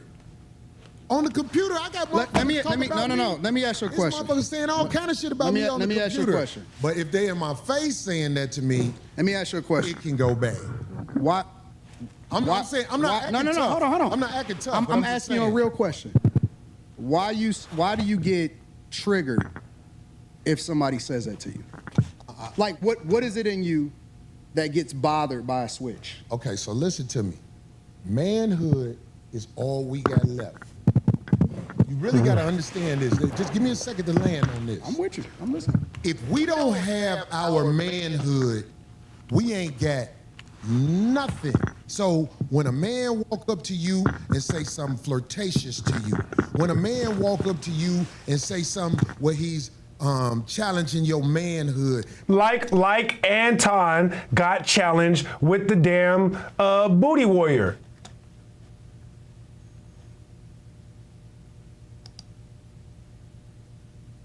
Yeah, like what happened, right? Look, booty warrior making a pass at Anton. You're a nice looking man. If we was in prison, I would have you. And think up to you and say something where he's challenging your manhood and things to you, walk up to you and say something flirtatious to you. When a man walk up to you and say something where he's challenging your manhood and things like that, trust me, I don't care how savage it may seem. When you dealing with a man, you can set a man off if you in his face and you saying things that are not. I'm not talking about somebody just saying anything. I'm talking about there are certain things, like I can't walk up to a man walking down the street with his wife, Anton, and say, man, your bitch thick. I'll be like, wait a minute. Of course, by me being older, the last thing I want is drama. Reality said he just explained this. No. That boy Corey is literally just repeating himself right now. He is not letting this go. Not even for, I mean, Corey finna be talking about this for a whole week. He's so upset that he got called a dick sucker, boy. That boy is hot. In the streets. He is not letting this go ever. What I'm saying is, you can't disrespect men face to face. You can do it online because it's easy to do it online. Nope. See, that's where we disagree. Okay, I want to hear this. That's where we disagree, because you got to keep the same energy across the board. You can't pick and choose when you can disrespect somebody and when you can't disrespect somebody, and then pick it. You just did.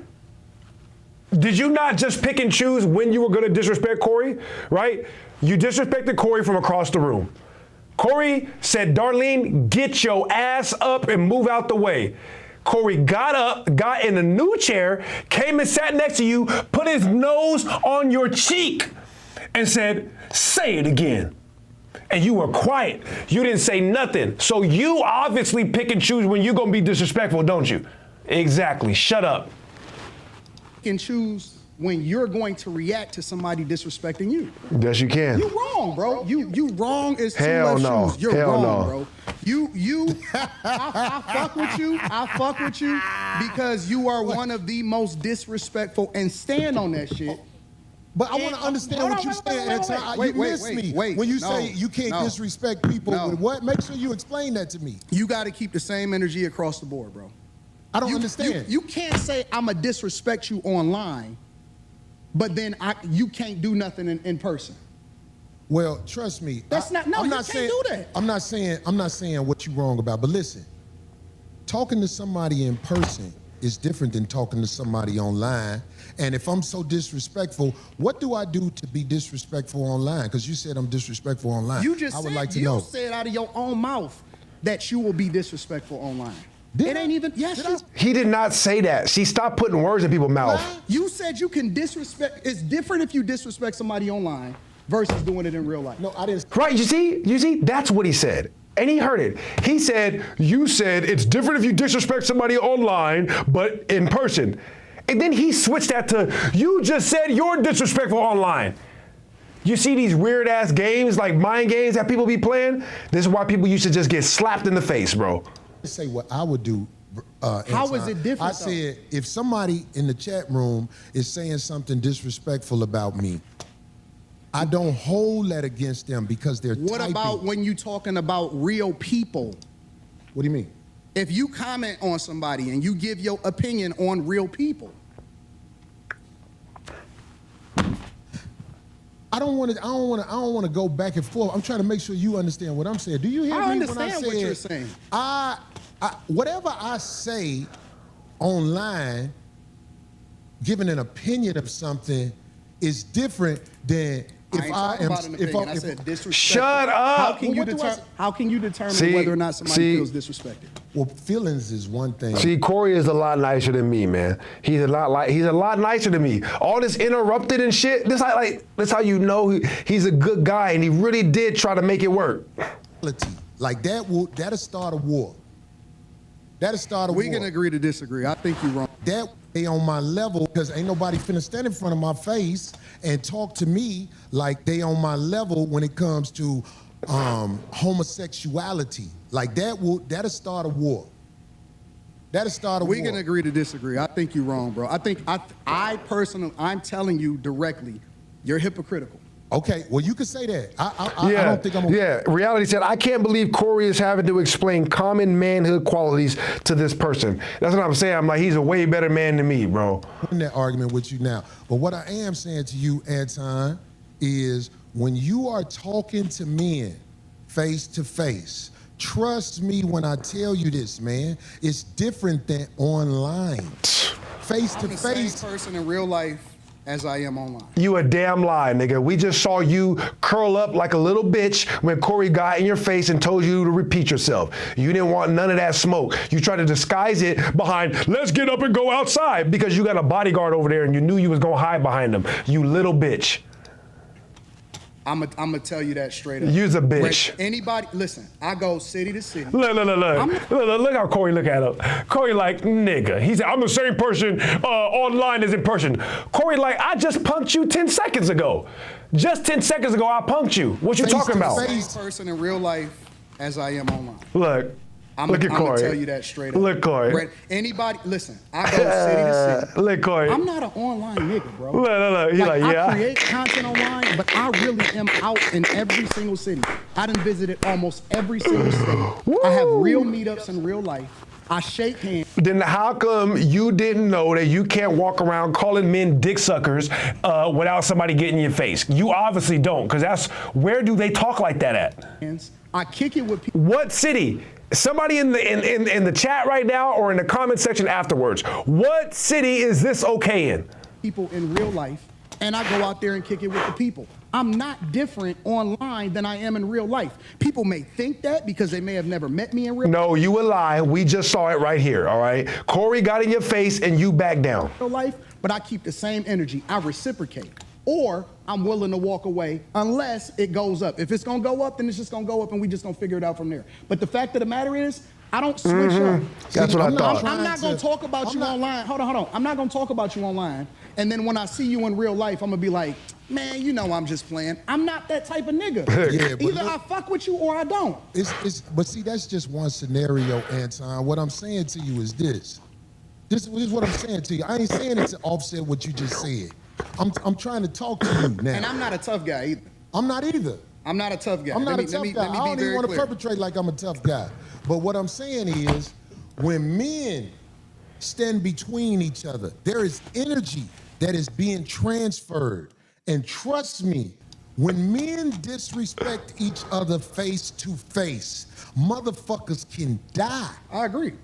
That's why when I'm talking to a man, especially face to face, I try to make sure I don't go over the line. And if I ever go over the line, I can apologize. Is what I'm saying. I understand what you're saying and I agree with you. Right. Why is it only face to face? That's where we disagree at. Well, anything I said, I will say in the face of a man that I said it about. All right, well, that's cool. I don't go there to try to.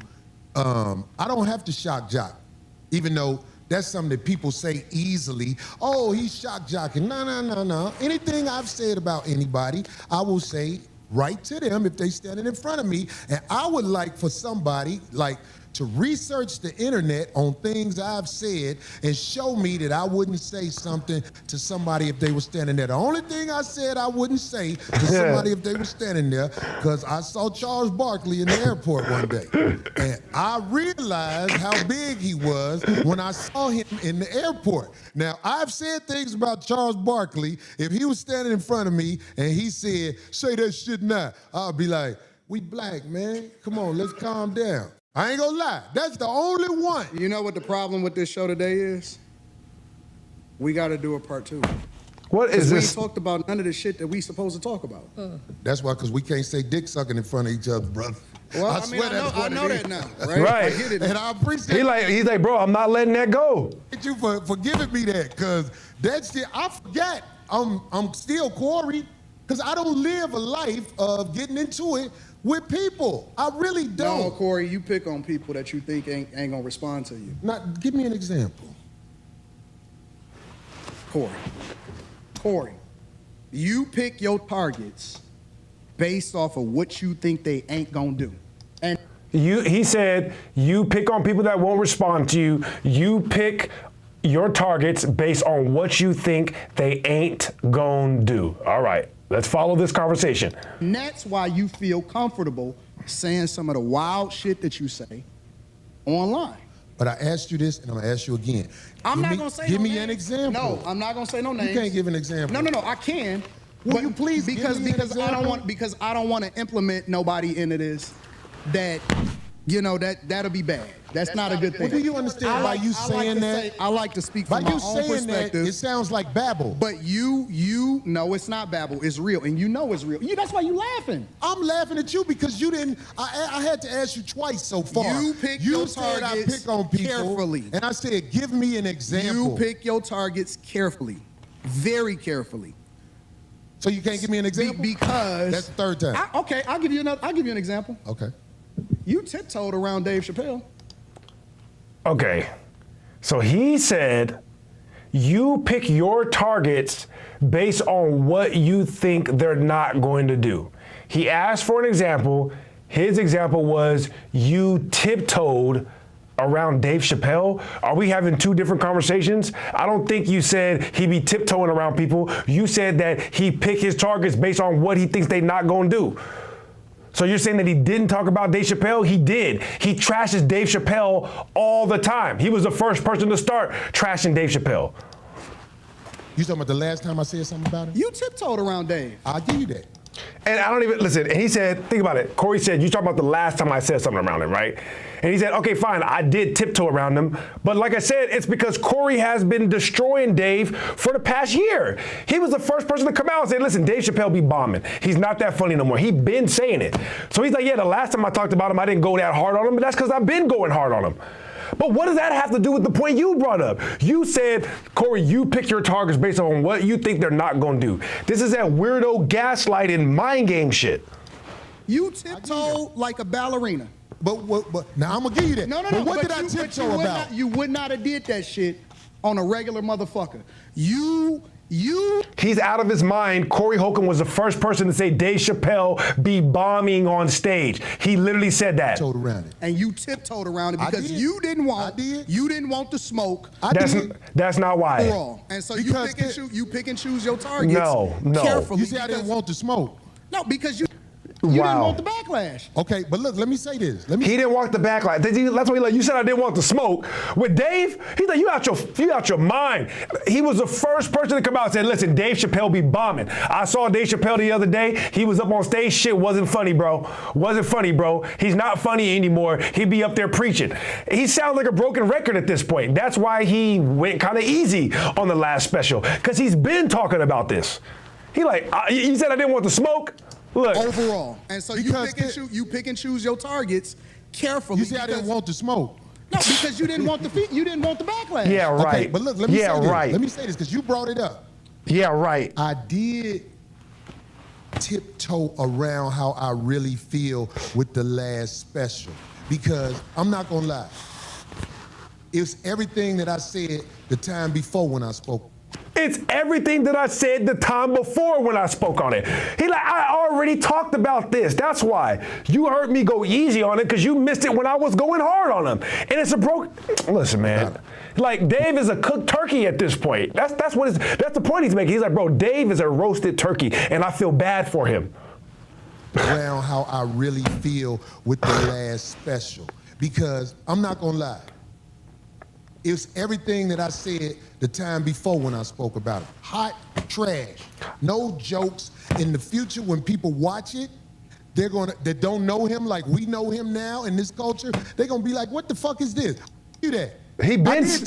But he's been saying that. He literally has been saying that for over a year now, though. I ain't trying to think of nothing else, but I'm saying I think that was kind of. And you found a way to bring that nigga into it. I love you, Darlene. Here we go. I love Craig. Listen, look at this. But they will not call you out on your bullshit and challenge you. Darlene doesn't challenge Corey. Reality, if you still in the chat, does Darlene ever challenge Corey? This is ridiculous. I mean, like, we all hate Darlene because all she does is challenge him all day unnecessarily. This guy is a full-blown moron. Now you trying to turn. No, you asked me for the feedback. I didn't volunteer it. This is nonsense. You forced me. I said, you know what? I don't want to do that. Okay. This is nonsense. Said, okay, well, Anton, go ahead and keep on naming names and let's get to it. Okay, well, let's get to it then if that's what you want to do. Well, how about this? Can I respond? Because Darlene is real chill. No. And she not gonna cause no friction. And Craig is happy to be here. Hell no. I'm doing more teaching. Ahead. Here we go. All right, you don't know. Let me say this. You don't know our relationship. But see, I'm doing more teaching. I'm doing more teaching on some real street level shit than I thought I would have had to do. But listen to me, Anton. Look, reality. He just said it. Look. But see, I'm doing more teaching. I'm doing more teaching on some real street level shit than I thought I would have had to do. But listen to me, Anton. Right, look. Reality said that's literally the whole show. The whole show is Corey talking about some shit and Darlene being annoyed as hell and calling him on it. He like, Stephen A is bugging. Son, you don't know me and her relationship? Right. Listen.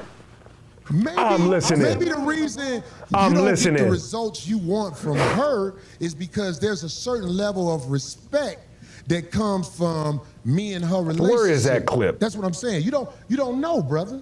So that's what I'm saying. I'm not talking about you speaking on her. I'm not talking about you talking about her. I'm talking about when there's certain subjects that come up on your show. We done argued on the air a million times.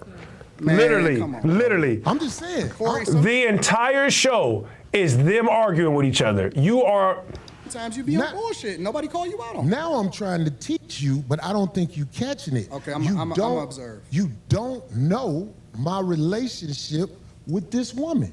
You don't know. So when you see it online and speak on what you see online, you can't really speak from factual things that are happening in the world, Anton. Okay. That's what I'm saying. So, and with Craig, I don't know why motherfuckers say Craig don't have a backbone around me. Cause one thing I say this, Craig beat most motherfuckers' ass I know.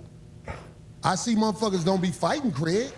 I see motherfuckers don't run up on him with that bullshit quick. The motherfuckers who I seen ran up on Craig way bigger than Craig. So the obvious needs to be. Yeah, what he's saying about Craig is like, Craig is not scared of nobody. He's like, you think Craig is scared to check me if he needs to? The reason why me and Craig don't have those conversations is because this is a damn comedy show.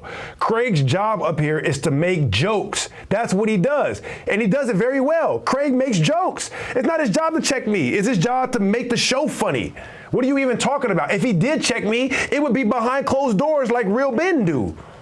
Be said, because I believe that there's a lot of people who don't know the obvious, and I can't teach you that in an episode. But I'm saying, like, if you ever see me around any woman, Anton, if you see me around any woman, trust me, dues been paid, homie. And I can't say it no other way better than that. Dues been paid. That might not be something you will catch. I'm saying this for the streets. Dues been paid, homie. Trust me, man. Trust me. I don't be around just anybody. I can't let any type of woman just come with me and be connected to me in no way. I don't like that. If you around me, it's a reason you around me. And I'm saying, like, I don't know if I could graduate you to that next level of the conversation. And it ain't no disrespect to you.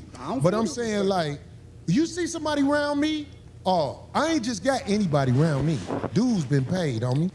Real quick, while we're on the subject, I posted this clip on my YouTube channel. Where are we at right now? We're at 51. We're almost done, by the way. We're almost done. All right, we got maybe like 30 more minutes. But I want to play this clip that I posted on my YouTube not that long ago. All right, it's private now, so you can't see it. But this is a clip of Darlene and Corey going back and forth. So you said Darlene don't never check him, right? All right, look. Be on the spot, because it's going to put you on the spot, D. But listen. You hear that? He's like, it's going to put you on the spot, D. She's like, oh, what's new? All they do is argue on the show. In my opinion, have lost their motherfucking mind. Like, ever since they've gotten freedom to do things, and their freedom comes from wicked people. Trust me.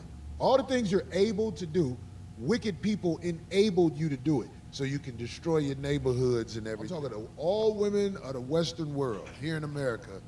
Your freedom has destroyed not only your neighborhoods, not only the family, you have destroyed you. And if you look at child support, the way people alter their bodies and all that shit, this is all because women have freedom. I'm telling you, the best women in the world is a woman who has followed and got direction from a man. All women that's raised by women are destroyers of the world. All women raised by women are destroyers of the world. You can research this all you want. The best, most quality women are the women who have been given the information, the game, whatever you want to call it, by a man in their life. Did anybody disagree with that? Actually, I can't, so. D, you don't disagree? I wasn't expecting that. What do you mean? No respect for a man. I think anybody not under a man's. I think anybody not under a man's authority. Who is anybody? You mean like young Another young man? boys, Young too? boys, too. I'll tell you like this. If a boy has to raise himself, he in better shape than a girl who has to raise herself. So it ain't anybody. Niggas don't argue all the time and do catty shit because niggas kill each other. Niggas fight. It's like, you know it's coming if you playing with a nigga. Bitches do all kind of shit to bitches and men. Bitches hate bitches, first of all. That's one thing that ain't never said, all this woman power and shit. Look, bitches hate bitches.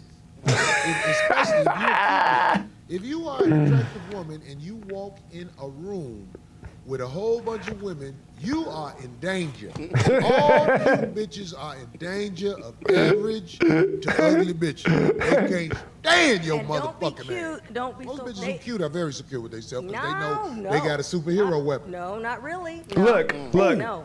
look. Look, y'all hear Darlene? Do y'all hear Darlene checking Corey right here and disagreeing? Oh, Darlene don't never check you. Okay, look. Not really. No. Who? No. A lot of people. I'm talking about. I can't say celebrities. I don't know Wait, who's the cute bitch? Because they could actually use it for the bad. In other words, like how they look. All bitches use it for the bad. Oh Lord, here we go with Corey. So that's why Look. I feel bad for him sometimes. Because You can feel bad for me, that's cool, but I'm saying, He just said all. what bad bitch you know ain't evil? Ooh, that's a good question right there. Bad bitches be rough. Or you stay power for each. She said myself. Look, she said myself. Look. You say you're not evil. Not evil. If I was evil, you wouldn't be here. Or everybody. Look. Not evil. If I was evil, you wouldn't be here. Or everybody would know all kind of shit. Everybody would know all kind of shit because I'm not evil. Are you serious? Hell yeah, I am. I work around this man for 13 years. I got all kind of shit. All kind of shit. Damn. It don't matter what kind of dirt you got on me. But I'm not talking evil. about- If I was evil, You don't think wouldn't you I- evil? No, absolutely I don't. not. D, I don't think you evil. I think you crazy though. I don't Okay, think you evil. crazy cool. You know, TLC. Crazy? Crazy, sexy, cool. Okay, let's go with I'll take crazy. that. I'll take If that make your evil feel better. Whatever. I don't care about him. I don't care Look. what his little take is and his little thought is. You think every attractive this woman- man, on what he thinks about women? It don't matter what you don't think. I'm gonna get this off. Can I ask this? Is it possible that you've been evil to a certain man in your life? No. No man will ever say evil. Evil? Never. No. Never. Okay. No. Okay. I've been true and honest, so like the moment that some shit is pulled on me, I don't stick around. So you don't think no man out here that you dealt with would say, "Oh, that's an evil motherfucker"? No, I don't think so. No, I can't at all. What? Unless they say, oh, she cut me off, and they want to call that evil. Oh, she cut me off, doesn't want anything to do with me. Maybe then, yeah. Darlene does not live in reality. Oh no, he just can't stand the facts. See, I'm not dissing Darlene. Not everybody is down with. I his got program. love for Darlene, but Darlene does not even know she does things wrong. Okay. I. You know what I'm saying as a man. No, She and has this no one- clue. Give me a break. This one right here, you She just can said she ain't never never did no evil shit to a man. To a And man. we know that's some bullshit. Oh, It ain't a really? bitch. Who? Say it. It ain't a bitch Say on it. this planet who ain't destroyed a man. Destroyed a man. It's all part of womanhood. Really? Tell me. I'd like to know. Enlighten me. Who? Look at how Marcus nodding. Marcus like, yep, that's facts. It's part of womanhood. As a woman, in order to become grown, you have to break a man's ego. Come on now. You guys know you love it. Tell me, Corey. I'm very wise. I'm telling Oh you. my God. If I said He's it, very wow. if I said an example, Hey. promise you won't get mad. Okay. You Go can tell ahead. by that hair, he wise as a motherfucker, G. Of Look, course. yeah, I'm what's old boy who used to wear his hair Bring it, like Corey. this? Now be careful. Bring it because I got some stuff too that I've been wanting to get out. Shit, But go don't ahead. do- Do it. Don't do this. Don't do this Listen. shit this No, let's episode. go. Yes, you in the shit, It'll nigga. help you to the episode. This is It'll part help of you. the shit. Let's go. Okay, let's go. So you have Let's go, never leader. done a man evil? No. That's Why? What would I do with evil? Go ahead. Explain. That's the whole show. What is he talking about? That's literally the whole show, is him and Darlene going back and forth. Anyway. Sorry about that. We'll get back to Paid on me. That's what I'm saying. And I ain't saying that tough either. I'm just trying to I don't say it in a think you way saying where I tough. hope you You can just giving understand. Around me, I ain't just got anybody around me. Dude's been paid on me. That's what I'm saying. And I ain't saying that tough either. I'm just trying to I don't say it in a think you way. Don't let anybody from you, because I don't know you. And we spoke right Got a before the show. question for Anton, Anton. so- Anton. What happened? You got a question for Anton. No, I understand. You I get did. me? I got Okay. that. All I right. got that. But in my case too, whenever Sorry, Darlene. No anytime offense. I agree with that. I got what father. Talking about this. Sorry, Darlene. We got limited time. Sorry. See, whenever I see a woman with a man, most of the time, if it ain't your wife, I already say to myself, what is this fuck shit? All right, this is a part where I disagree with it a little bit. Corey started dirty macking a little bit. We're not gonna watch it, but apparently I don't watch Anton Daniels, so I don't know. But Anton Daniels talks about the Christian lifestyle. He never cheats on his wife, whatever. But I guess there's a woman that Anton Daniels brought with him that's not his wife, that he asked Corey to be on the show with them. And so I think Corey's addressing that now. You know what I mean? Do it is, I like for people to break it down to me like a C student. And Corey addressed it, and Anton Daniels is playing dumb, acting like he doesn't know what Corey's even talking about. That's literally where we are. Help me to understand, like I'm barely graduating. Break it down to me like a little child. The way that you would talk to a child, talk to me. Right. That's why I like to do it. And it's easier for me to digest it. See, and the crazy part about this is without even having the context, right away, when I heard Corey's explanation, instantly I'm like, Corey must be talking about some female that he's with. That's what I just assumed because of the nature of what Corey was saying. I was watching Kwame Brown's reaction to it earlier. Kwame said the same thing. With no context, Kwame's like, is he talking about a bitch that Anton got? And sure enough, yeah, but Anton is the only one in the room acting like he don't get it. Okay. I like that you said that. But see, I'm at a stage of the game. I ain't got time to talk to kids. Why not? I don't got time to talk to kids. My kids grown. And I'm saying, like, if they ask me to go to the school. Reality is 100% correct. He said this would be perfect for the Key and Peele anger translator skit because Corey is saying so much, but you could tell like he don't have the words in his head. Exactly. It's like Corey is not the best orator. He's not a debater and no shit like that. He's a comedian. He tells jokes. So he can't even gather his thoughts, especially he's still so damn mad about that comment. So yeah, it's like he can't figure out what he wants to say, but he's still kind of saying it. And the people like us who got OGs like this, we understand what they're saying without them having to express it. And speak to the children, I would tell the children to do what's right. Because I know that's what they're supposed to do. I'll be like, listen, do what's right. Whenever you get that feeling like you're doing something wrong, then, step back and do what's right. That's what I would tell kids. That way I would be able to speak from the heart. So you're one of those do what I say, not what I do? No. Let me tell you what my You see, Darlene is challenging him. This is literally all she does. That's what I'm saying. Like, it's not the people that watch the show. We know that we are just waiting. Every 2 minutes, Darlene is gonna say some dumb shit because she's gonna be like, "Well, I didn't like this. Like, this is just wrong." This is my translation of that. I don't want to substantiate my argument. Or I don't want to break it down to where you'll actually understand it because you may be able to break down what it is that I'm saying. So I choose to only speak in riddles, and I also want to speak in parables because then I could say, well, if you don't know, you don't know, you don't get it. Now, I might get it. I might know exactly. All right, we got about 10 more minutes of this video before it's about to pop off. It's literally about to pop off right now. What you talking about. But I might act like I don't know what you're talking about because I want you to substantiate your... Did you hear what he said? He just said it because he thinks Corey is too dumb to catch what he said. He's like, listen, I might be acting like I don't know what you're talking about so you can substantiate it. Anton, we know. We know that you are either too dumb for us to explain it to you or you get it, but you're just playing around. And that's how that's how people get socked out. The argument. So that's what I stand on. But that's why I say break it down to me like a C student.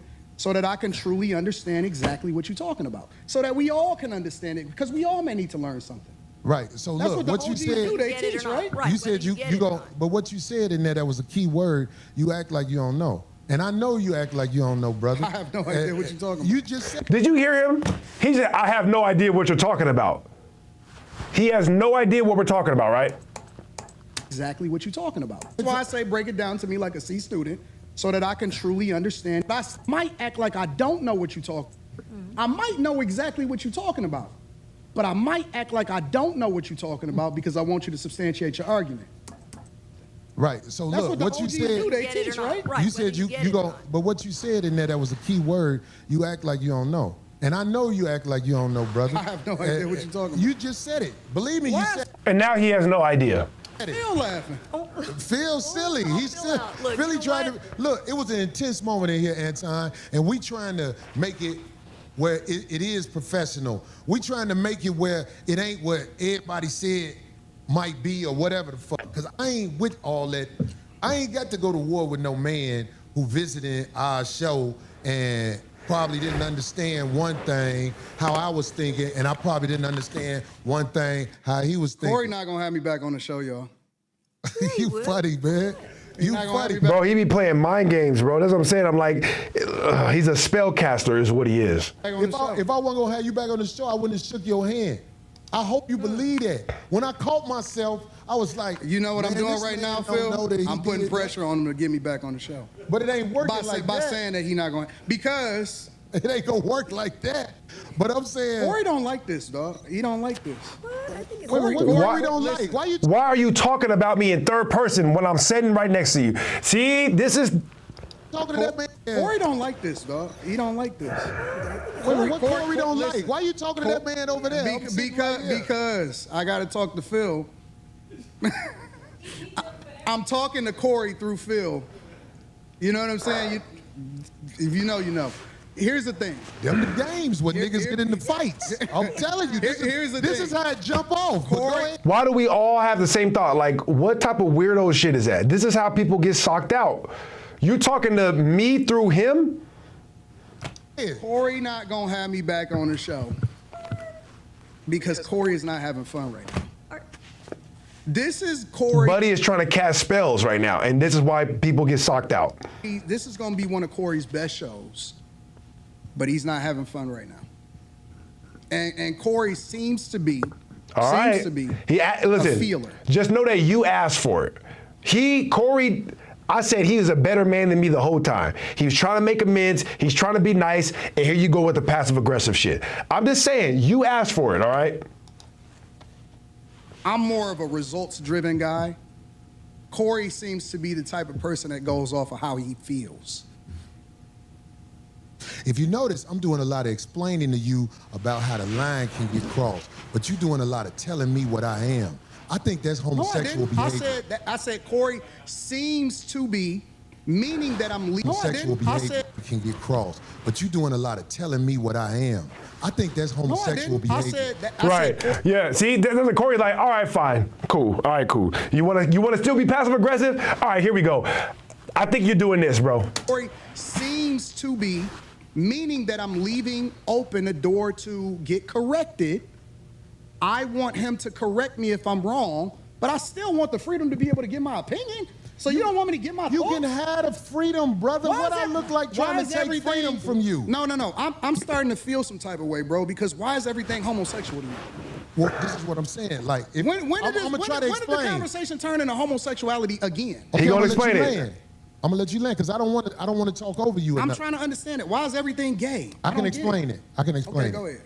Maybe, look, I'm not saying that you gay, but what I'm saying is, if you looking at another man and you say you talking to me through another man, if I'm a man, I'm gonna say, well, I'm right here.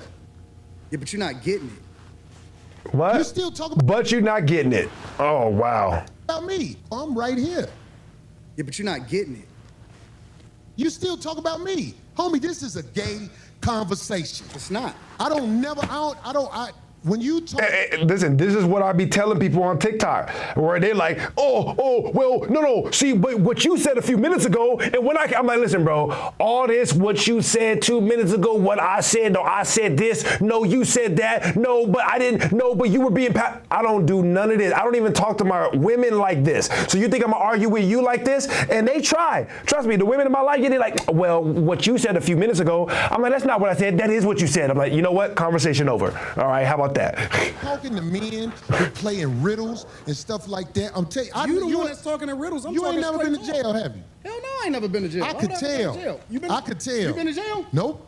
I will say that's one of the funniest things that Corey said this whole time. Corey gonna say, you ain't never been to jail, have you? He said, no. He's like, why would I want to do that? Have you been to jail? Nope. So what that never been to jail? I could tell. I'm telling you, the one that's talking in riddles. You ain't never been to jail, have you? Hell no, I ain't never been to jail. I could tell. I could tell. You been to jail? Nope. So what the fuck that mean then? I'm just saying, like, if you went to jail, they would have to start you over from scratch. He's like, nah, I ain't never been to jail, but trust me, bro, if both of us went in there in 2 days, nigga, I'll be telling you what to do. The people who you would be the tough one. No, just let me I ain't gonna lie, that's a weird way to get at somebody. I do understand what Corey's trying to say, but it didn't come off right. I'm gonna be honest. The people who you would be the tough one. No, just let me land with this. The people I don't think from a jail perspective, nigga, I'm not a jail buster. See, all that interrupting me every 10 seconds when I say let me land saying and you keep talking, now that's disrespect automatic. You know what I mean? I'm never going to jail. I see. The fuck is we well, talking you can't about? say what you'll never do, but I'm saying. I'm never going to jail, bro. Okay. I don't even have that. Trip said, why he take them glasses off like he real? Like, buddy took the glasses off just to put them right back on in a few seconds. Dog, I don't even like that type of energy. I'm just trying to make a point. Anton. What I'm saying is, I have been around enough people who have been institutionalized where I know how to carry myself around men who not finna play with you. Facts. That's what he's saying. He's saying, listen, bro, you know how I came up to you and I said, hey, bro, say it again or else? A lot of people, if you told them you sucking dick, you would just wake up talking to God, bro. That's what he's saying. That's all I'm saying. I don't hang around niggas that been to jail, so I saw for it that way. The way you saw for it is a little bit different than the way I saw it. Okay. So I choose not to hang around niggas that's been institutionalized, that had to carry themselves a certain way because they made. Really? Are you sure about that, Anton? Anton, you sure about that? You choose not to hang out with people. Really? This is not you? This is not you? Look, what does it say? I'd get at you in prison. I'd have you in prison. You're a nice looking man. Anton, this is you. All right. Made a decision that they wasn't supposed to make. And you know, it shows that you've been around people that ain't seen the other side of the game. Because some of the smartest men I know they've been to college and gave that time up. Yep. And it was actually a learning process for them. But they still got to stand 10 toes down when they out here, Anton. I don't believe that you tried. That's a fact. I never had a gun pulled in my face until I went to college. That's right. My very first week in college, I got in like 4 or 5 different brawls. Do you understand? Real weaponry in college. You think I could be like, well, I'm smarter than you guys and I have glasses. I told a dude one time at school, well, at least I'm smarter than you. My SAT scores is higher. And he almost punched me out. You understand? The real world don't give a damn. That's his point. To disrespect me now that I've been talking to you. I don't believe that. Look. Tried goes down when they out here, Anton. I don't believe that you tried to disrespect me now that I've been talking to you. I don't believe that. I believe that you are the way you are.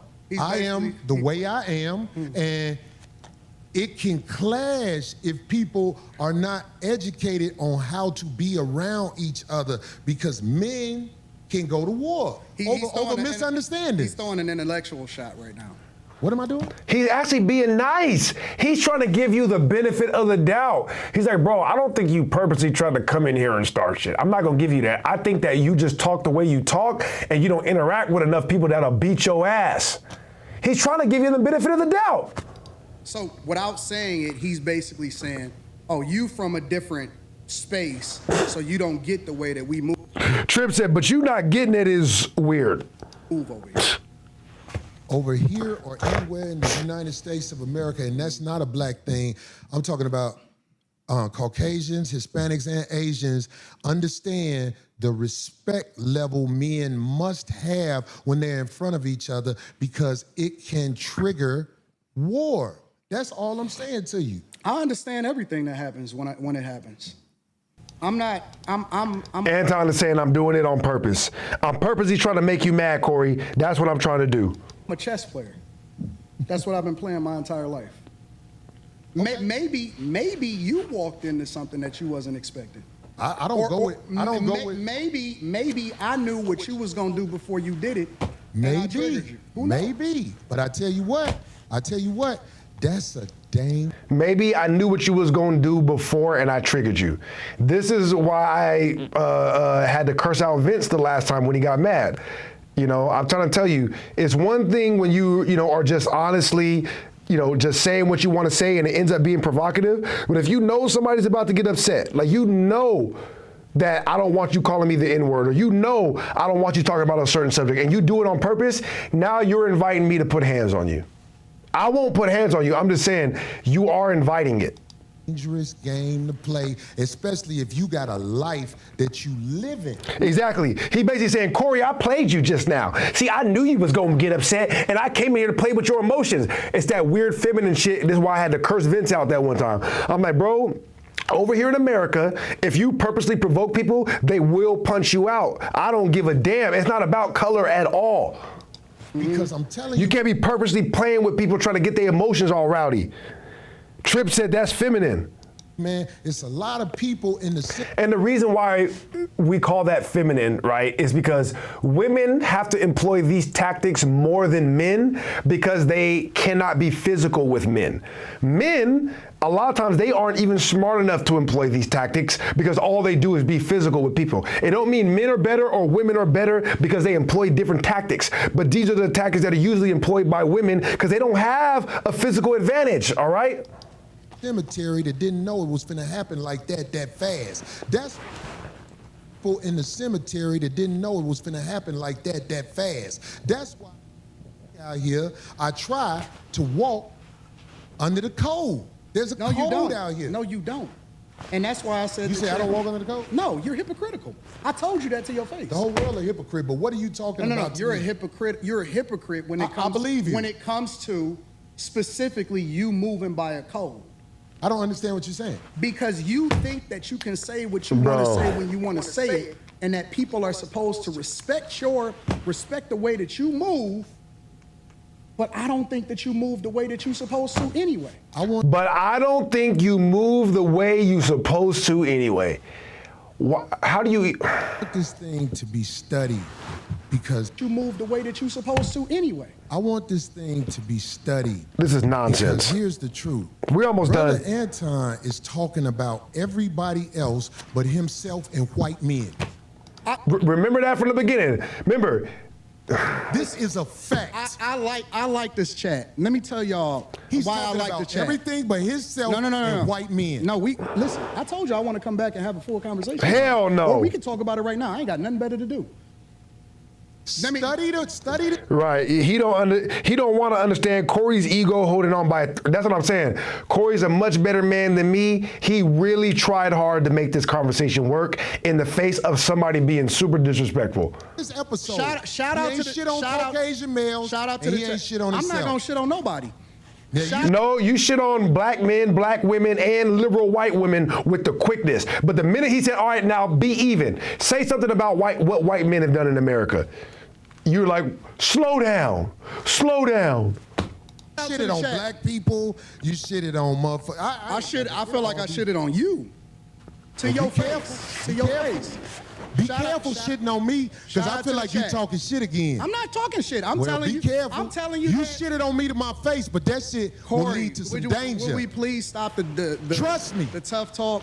I got security, you Stop. got security. Ain't Homie, I ain't got security. Them my people. Cool. You heard him admit it, right? I got security, you got security. No, I don't got security. These is my homies right here with me. You got your security because you know what the fuck is up, and that's why you said let's take it outside, because you wanted to get behind your security. I invited you to fight me face to face multiple times. You did not want it. Shut up and stop lying.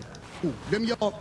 I got security, you got security. Will we please stop the Trust me. The tough talk? I got security, you got security. Homie, I ain't got security. Them my people. Cool. Them your You security gotta people. hire a motherfucker to be with you. Absolutely. I'm always gonna hire somebody to You better. 100%. How you be talking? Corey, stop talking tough. Stop talking Homie, tough. you just said that I'm not talking tough. I'm talking to you straight up. Why are you so... You said you disrespected me in my face.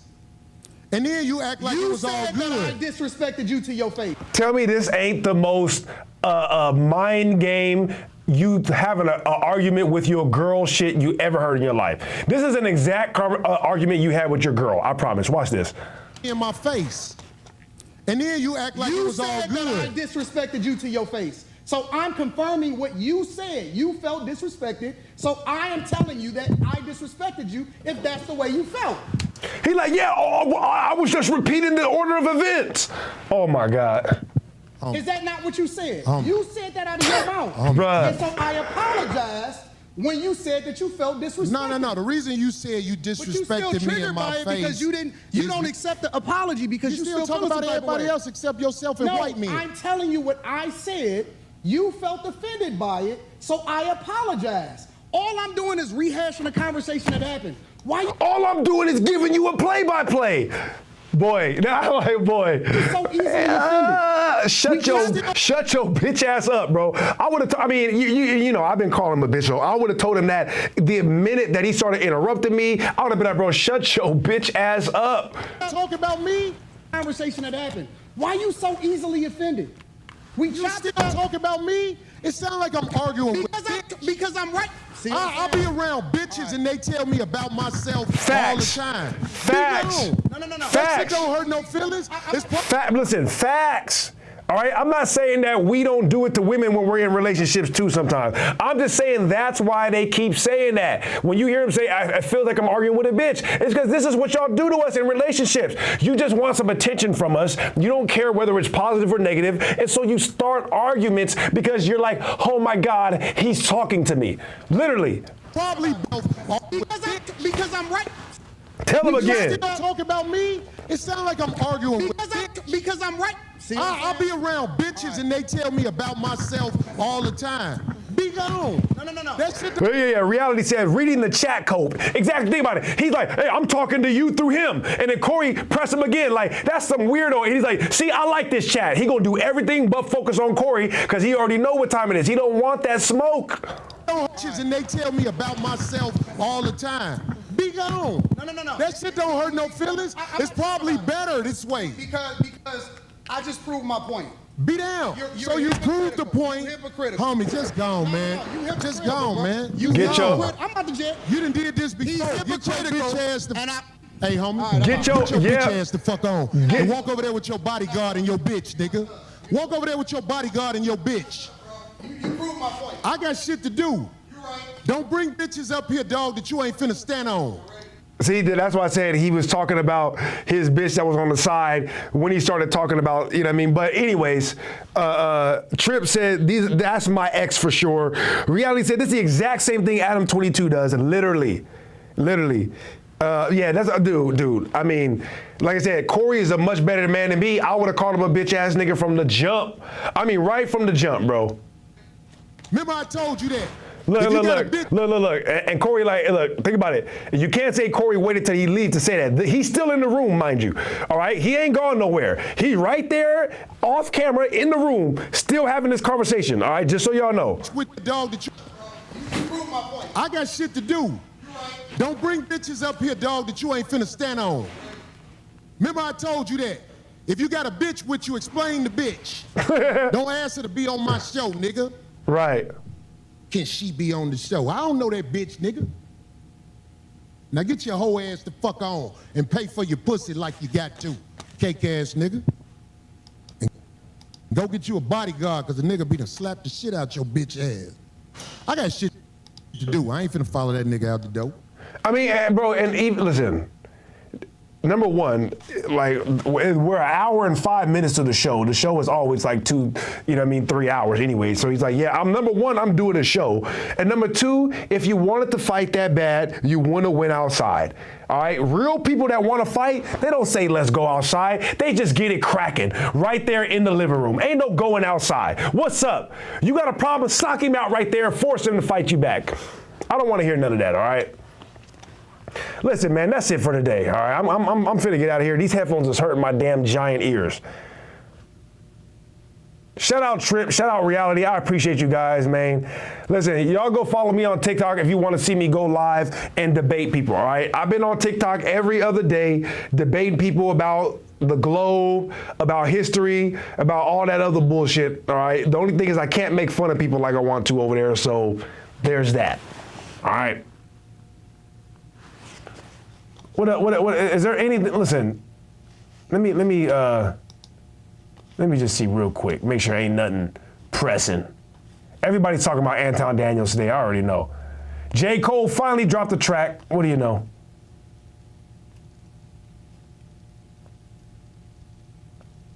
Yeah, I think we pretty much went over everything, honestly.